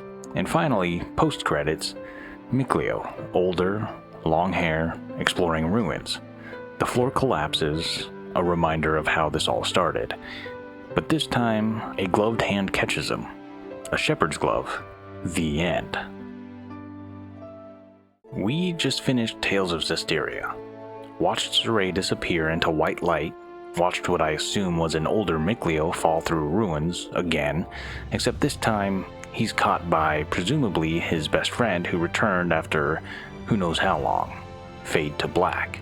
And I'm sitting here trying to figure out what I just played. This is a game about a curse that transforms a general into an immortal monster. About a vengeful shepherd who damned a man to eternal loneliness. About cycles of war, the weight of choosing who deserves salvation, and whether someone can be held accountable for the trauma that made them. Heavy stuff. Dark stuff. The kind of philosophical meat that should have me staring at the wall, turning over questions about justice and mercy. Instead, I'm thinking about Mabo curry buns and Edna poking people with her umbrella. Here's the thing about Zestiria. It doesn't trust you. Not even a little. A lot of stories operate on the principle that showing is better than telling. Zestiria looked at that principle, shrugged, and said, why not both? Repeatedly, with multiple characters explaining the same concept from slightly different angles. When Sorey and company experience the dawn of chaos through Maven's monument, we witness Michael's village burning. We see Heldalf abandon them. We watch Michael discover his sister and a dying child in the flames. It's visceral, tragic, the kind of scene that should speak for itself. But then... So, like, it rages at people to avoid the feeling of being raged at? A case of misplaced anger, huh? We can kill it to do a little reflection. They're talking about the Minotaurus, but it's symptomatic of how the game operates. Show you something, then immediately explain what you just saw, then have characters comment on the explanation, then, just to be safe, have another character summarize the moral lesson. When the game reveals Heldalf's backstory, the game could have let that horror settle. Could have trusted us to feel the weight of a man cursed to immortal loneliness by someone who was supposed to be humanity's savior. Instead, Ending his loneliness would be the sole path to salvation. Do you understand what that means? Taking his life, I would expect. Thanks, Sorey. We got it. The game treats subtext like it's infectious. The moment something approaches thematic resonance, someone jumps in to make sure you understand the metaphor. It'd be like watching a detective movie where the detective stops mid-scene to explain why the rain is a symbol for moral ambiguity. And then there's Rose. Let me be clear. I don't hate Rose. I hate that she replaced Alisha. Princess Alisha Difta, Knight of Highland, believer in Seraphim when no one else did. She had an arc, an actual, honest-to-God character arc. She was idealistic in a cynical world, trying to stop a war while her own government plotted against her.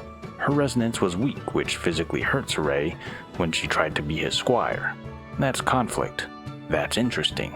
And then she bails, and in walks Rose. Rose, who supposedly has perfect resonance. Rose, who's secretly an assassin, but also a merchant, but also comic relief, but also the group's moral compass. Rose, who the game insists is essential, is perfect for the team, is exactly what Sorey needs.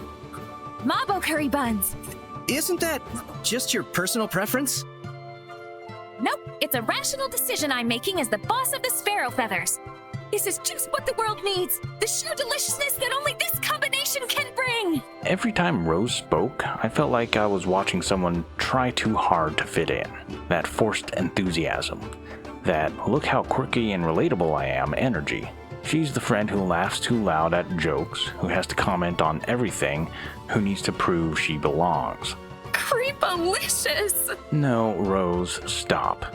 The game never shuts up about how great she is for the group. But your courageous acts and spirit were very moving. The constant cheerleading felt desperate, like the writers knew they made a controversial swap and needed to justify it every 15 minutes. Look, I get it. Dezel needed her for his arc, which was genuinely good.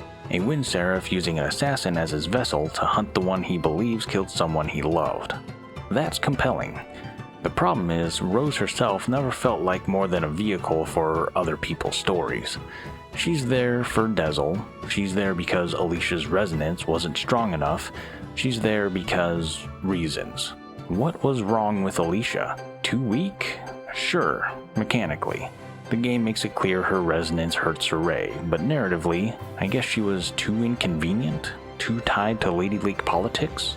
Too busy trying to stop a war to follow Sorey on his little JRPG adventure? Those are the things that made her interesting. Alisha represented the road not taken, the person who chooses duty over adventure, who fights their battle in council chambers instead of dungeons. Her arc was about trying to change a system from the inside while that system actively worked against her. When Sorey crosses paths with her again at Grifflet Bridge, she's still fighting. Lady Maltran is helping me out a great deal, and I can still keep going. You sure about all this? Rose? I'm sorry. I shouldn't have said that. No, you're probably right. No matter how I protest, I don't think the war can be stopped. I want to just drop everything and run, all the time.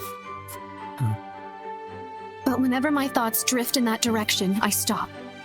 The strength of a knight exists to protect, and their kindness serves the people. Those are the words I learned from my teacher. That's a character struggling with purpose, and Rose got perfect resonance and quippy one-liners. Speaking of things the game never quite figures out, Malevolence. Malevolence is the corruption that turns Seraphim into Hellions, humans into monsters, and apparently powers the entire metaphysical engine of the world. It's caused by negative emotions, hatred, despair, anger. It accumulates in places and people. It can be purified by the shepherd. It's the central concept of the entire game, and I still don't understand how it works. Yep, Hellions. Horrible monsters that are created by the Malevolence. They can only be defeated by the power of purification, which not but a chosen few can use. Okay, simple enough. Malevolence creates Hellions. Shepherds purify them. But then... Humans and Seraphim, in fact all living species, have something within their bodies called a soul. A phantom is the Hellion which results when that soul itself is corrupted by malevolence. So, malevolence can corrupt living beings and dead souls. Got it. She's trying to cheer you up, Lila. Wait, wrong quote. Let me find the right one.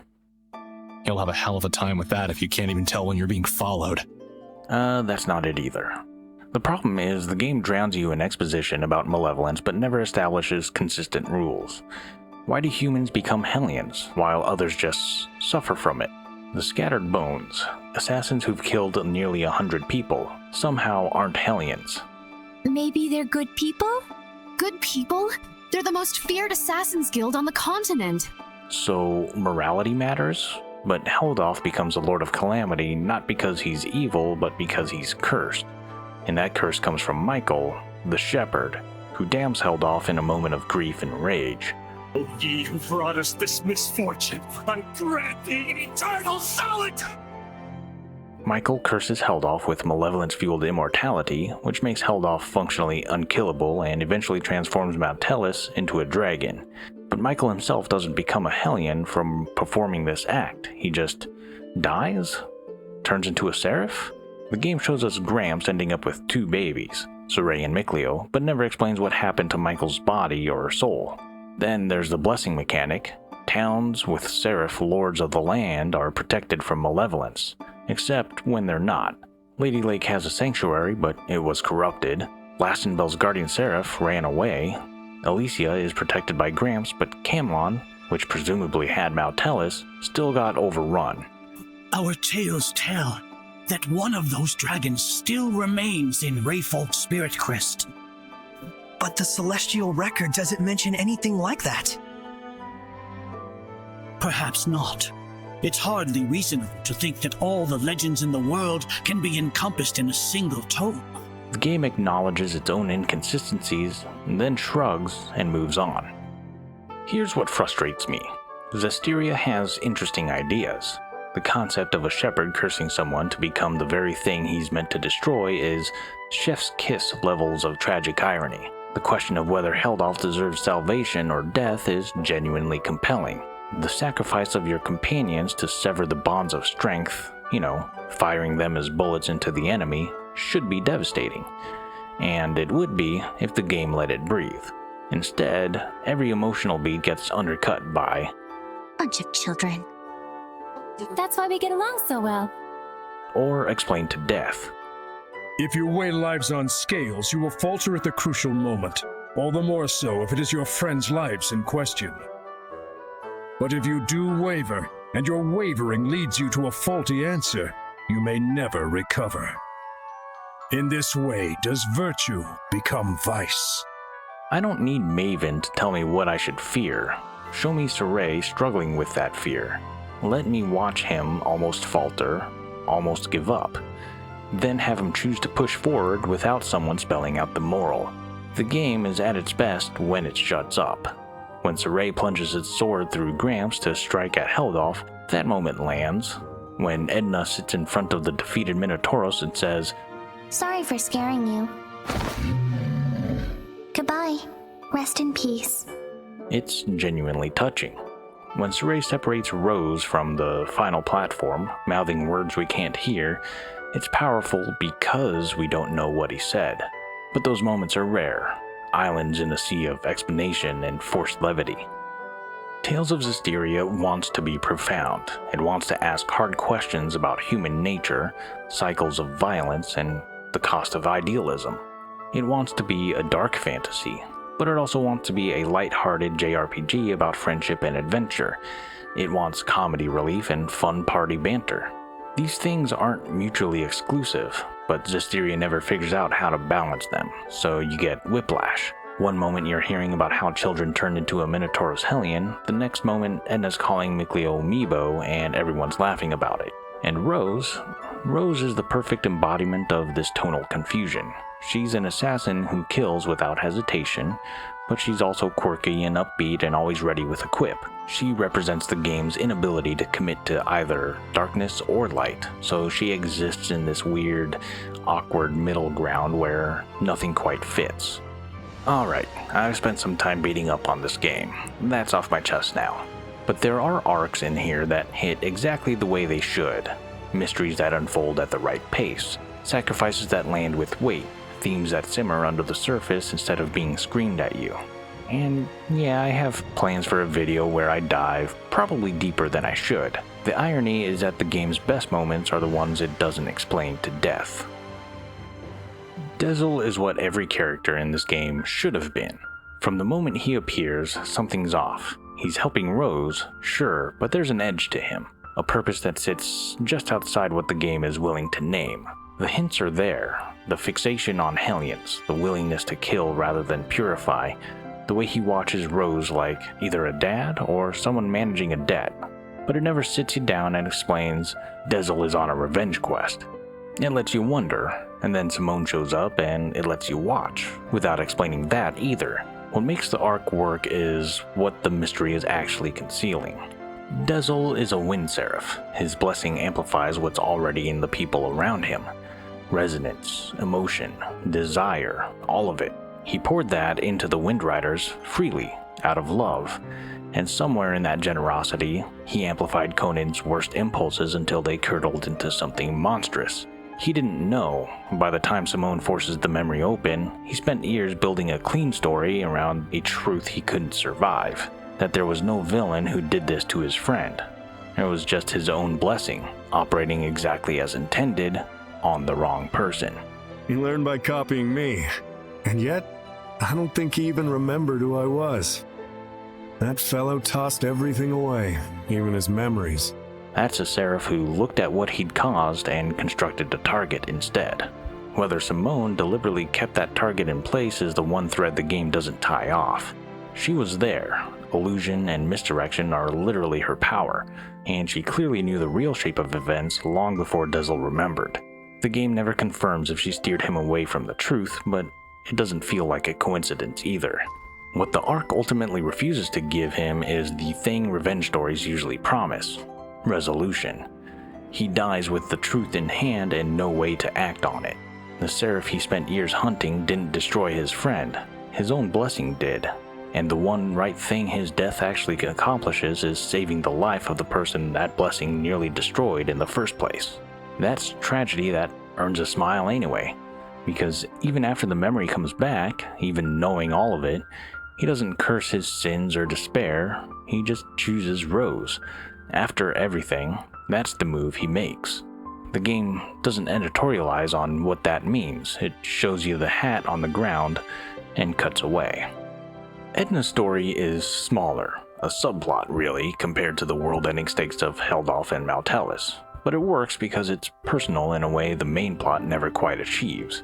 When we first meet Edna, she's camped on Rayfalk Spirit Crest, refusing to leave despite the dragon that's made the mountain its territory. The dragon that used to be her brother. The setup is elegant, a seraph so consumed by malevolence that he's transformed into a dragon, irreversible according to Lila. Edna knows this. She's known for who knows how long, but she stays anyways, watching her brother from a distance, unable to save him but unwilling to leave. It's the worst kind of grief, no resolution. Sorey, being Sorey, promises to find a way to save Eizen, to discover some legend, some lost knowledge that can purify even a dragon. And Edna, cynical, sarcastic Edna, lets herself hope. Promise me something. Promise me that we'll find some way to save Eizen. Together. The game could have left it there. Could have had Edna's arc be about learning to live with unresolvable grief, about finding purpose beyond her brother. Instead, whenever you decide to go tackle the dragon, Zaphgott reinforces the truth. The only way to save a dragon is the same way they'll defeat Heldalf. We're going to kill Eizen. Wait, what about our promise? The game makes you do it, makes you climb the Spirit Crest, face the dragon that was once Edna's brother, and put him down like a rabid animal.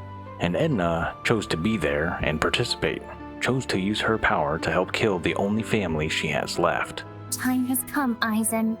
After you defeat the dragon, the game cuts to a grave at the mountaintop. The party stands around it, offering condolences that don't quite land, and Edna, who's been holding it together for hundreds of years, finally breaks. Edna may be a crybaby, but her mind's as bright as a diamond. Did Eizen say that? Edna gets finality, which is its own particular kind of awful. Her brother is dead, by your own hand if you let her fight. The hope that kept her going for centuries is gone, and she has to figure out how to keep living anyway. If you go back to the grave later, Edna leaves souvenirs, objects from their journey, proof that she's still moving forward, still experiencing the world, even though the person she wanted to share it with is gone. Here you go, Eizen. Since you always gave me souvenirs, is this what it felt like to you? It resolves. That's almost the worst part. Edna learns that sometimes love means letting go. And yeah, I haven't played Tales of Zestiria yet. Maybe Eizen's story gets told there. Maybe we'll learn what he was like before the dragon, why Edna loved him so much, what their relationship meant. But in this game, he's a tragedy that gets an ending, just not a happy one. That restraint, that willingness to make you do something horrible and then not over-explain why it was necessary, is what makes it work. I've already complained about Alisha getting benched, but let me be clear. What we did get of her story was good. Really good. Alisha is a princess trying to stop a war her own government wants to start. She believes in the Seraphim when the rest of the world has basically forgotten them. She becomes Sorey's squire despite her weak resonance, despite the physical pain it causes both of them, because she believes in what he represents. The shepherd I see in my mind when I read the legends. I have to say, he reminds me a lot of you. Her arc is about trying to change a corrupt system from the inside while it actively dismantles her for trying. The chancellors plot her assassination. They send her to plague towns. They undermine her at every turn, and she keeps fighting. When you meet her at Grifflet Bridge, she's inspecting infrastructure, a nothing job designed to humiliate her, to remind her of her powerlessness, but she takes it seriously anyway. Lady Maltran is helping me out a great deal, and I can still keep going. You sure about all this? There's steel underneath the idealism. Alisha knows she's being sidelined, knows the war is probably inevitable, but she refuses to give up because giving up means accepting that the cynics are right. Where Sorey fights monsters, she fights bureaucracy. Where he gets to be the legendary shepherd, she's just a knight, trying to do good in a world that punishes goodness. The game sets up this beautiful parallel, two people fighting the same battle on different fronts, both refusing to compromise their ideals despite the cost. And then it drops her. Her story doesn't end, the game just stops telling it, because Rose has better stats and is already standing there. The last we see of Alisha, she's still fighting, still trying to make peace happen, still believing in something better. We never learn if she succeeds or fails, if her idealism pays off or gets her killed, if she ever even gets to see the world Sorey's trying to create. Her arc doesn't end, it just stops. And that's the tragedy of Alisha. Not that her story is bad, but that we never get to see where it goes. Now for the characters who don't quite land. Let's start with the main character, Sorey. He's the protagonist, which means he's a blank slate for the player to project onto. He's pure, naive, endlessly optimistic. Every JRPG hero trait in one package. When he learns that his mother died in childbirth, that he's a survivor of the Camlann massacre, his reaction is basically, interesting. But I don't feel anything toward it. It's just one of those historical technicalities. Bro, your entire origin story, the traumatic event that shaped your guardian's life, the catalyst for the Age of Chaos, the reason you exist, and you treat it like reading a Wikipedia entry. There's no anger or grief or existential crisis about what it means that you only survived because others sacrificed themselves. Just, I can't think of my hometown as anywhere but Elysia. Cool. Glad that's settled. Mikleo has the same problem. He learns he's a human child who is transformed into a seraph as part of a ritual sacrifice, that his mother chose to seal away Maotelus knowing it meant losing her son forever. And his response is, why would I cry? I'm surprised, to be sure, but I'm not sad. Buddy, your entire existence is a lie. Your memories of growing up as a seraph, your relationship with Gramps, your identity as Sorey's not brother. All of it is built on your mother's sacrifice and a desperate ritual performed as your village burned. That deserves more than, I'm surprised. Zestiria wants the weight of Camlann without the grief of it, so Sorey and Mikleo learn their walking monuments to trauma and just move on to the next dungeon. Now, what about Lila? Lila's entire character is built around an oath that prevents her from speaking about the past. In practice, this means watching her begin sentences she never finishes, a dramatic pause machine dressed up as mystery. If I may say so, this place is oddly nostalgic. I can't believe it! You, a dragon! She's a walking exposition delay, and when she's not teasing information she legally can't share, she's making bad puns and acting quirky. The game wants her to be mysterious and lighthearted, simultaneously, and it never quite works for me. Zaphgott starts strong. He's introduced as morally gray, a seraph who kills Hellions instead of purifying them, who believes death can be salvation, who hunts dragons for sport.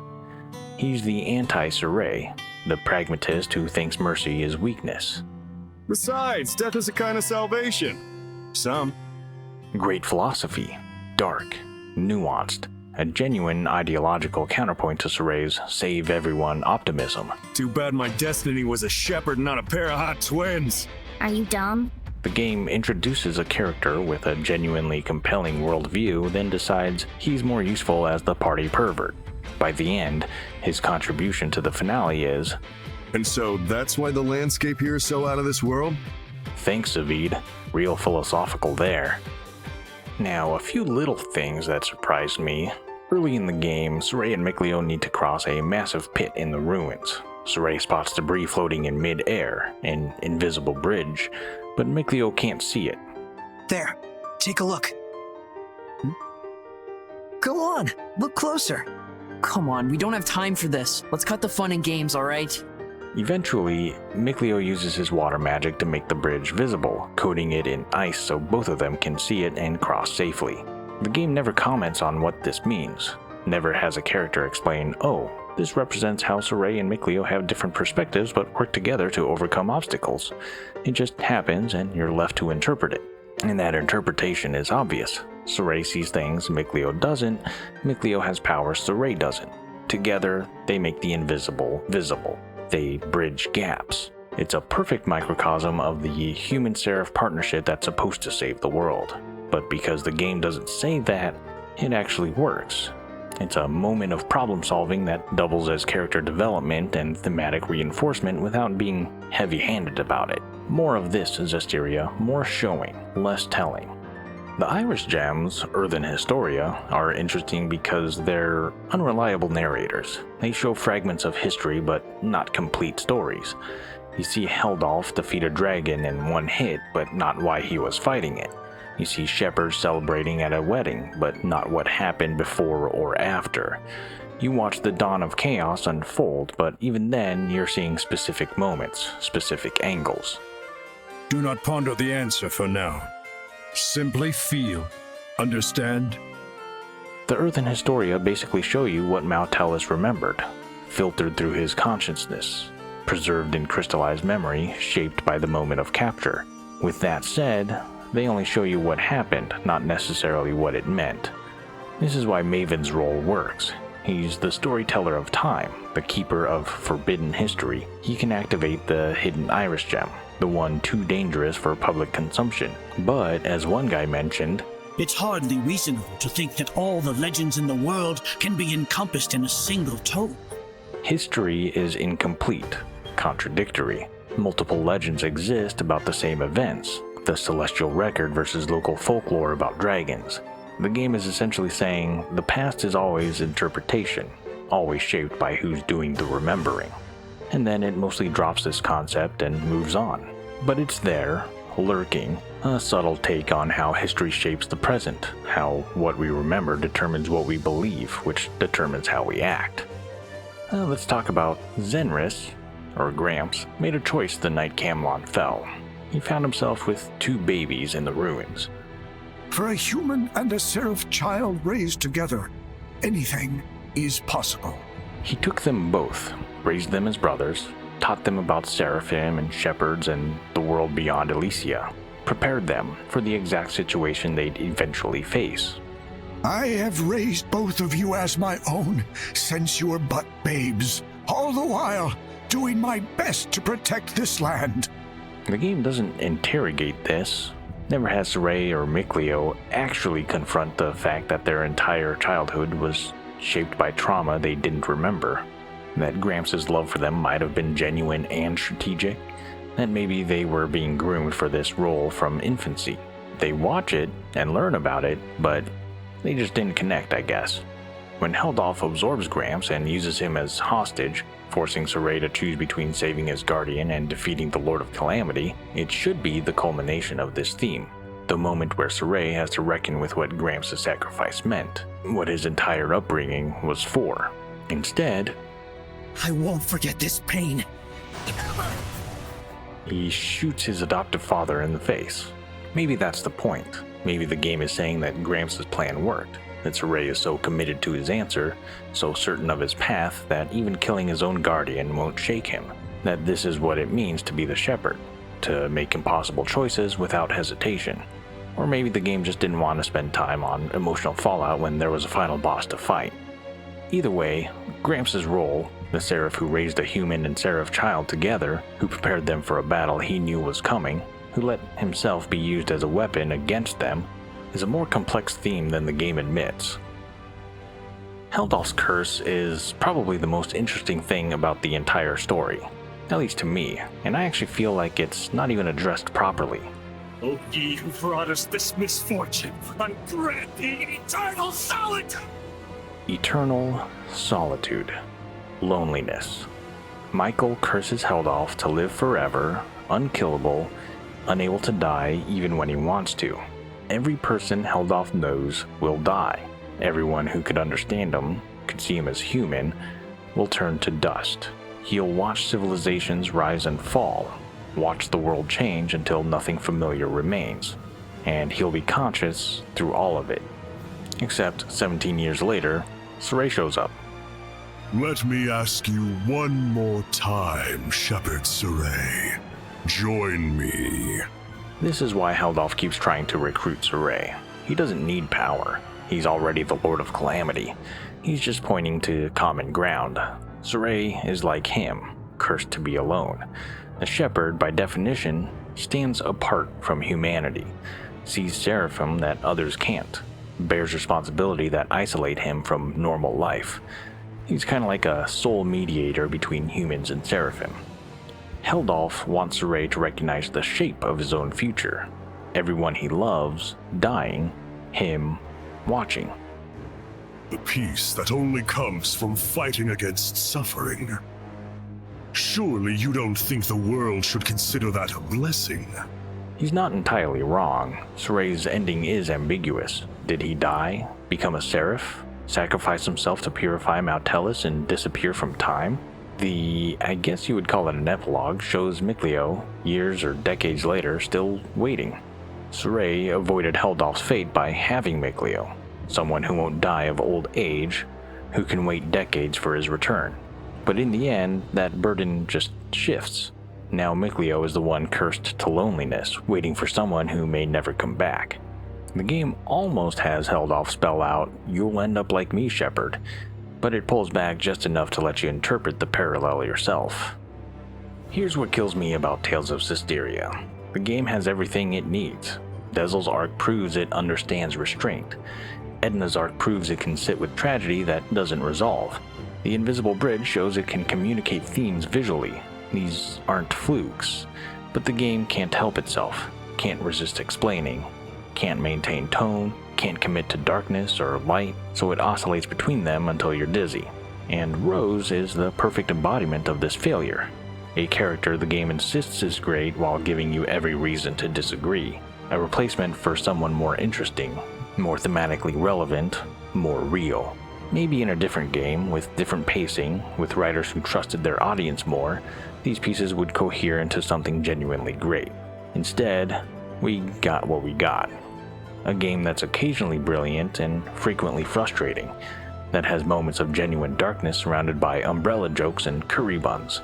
A game where the best arcs are the ones it barely touches, and the main plot is explained to death. Thanks for watching.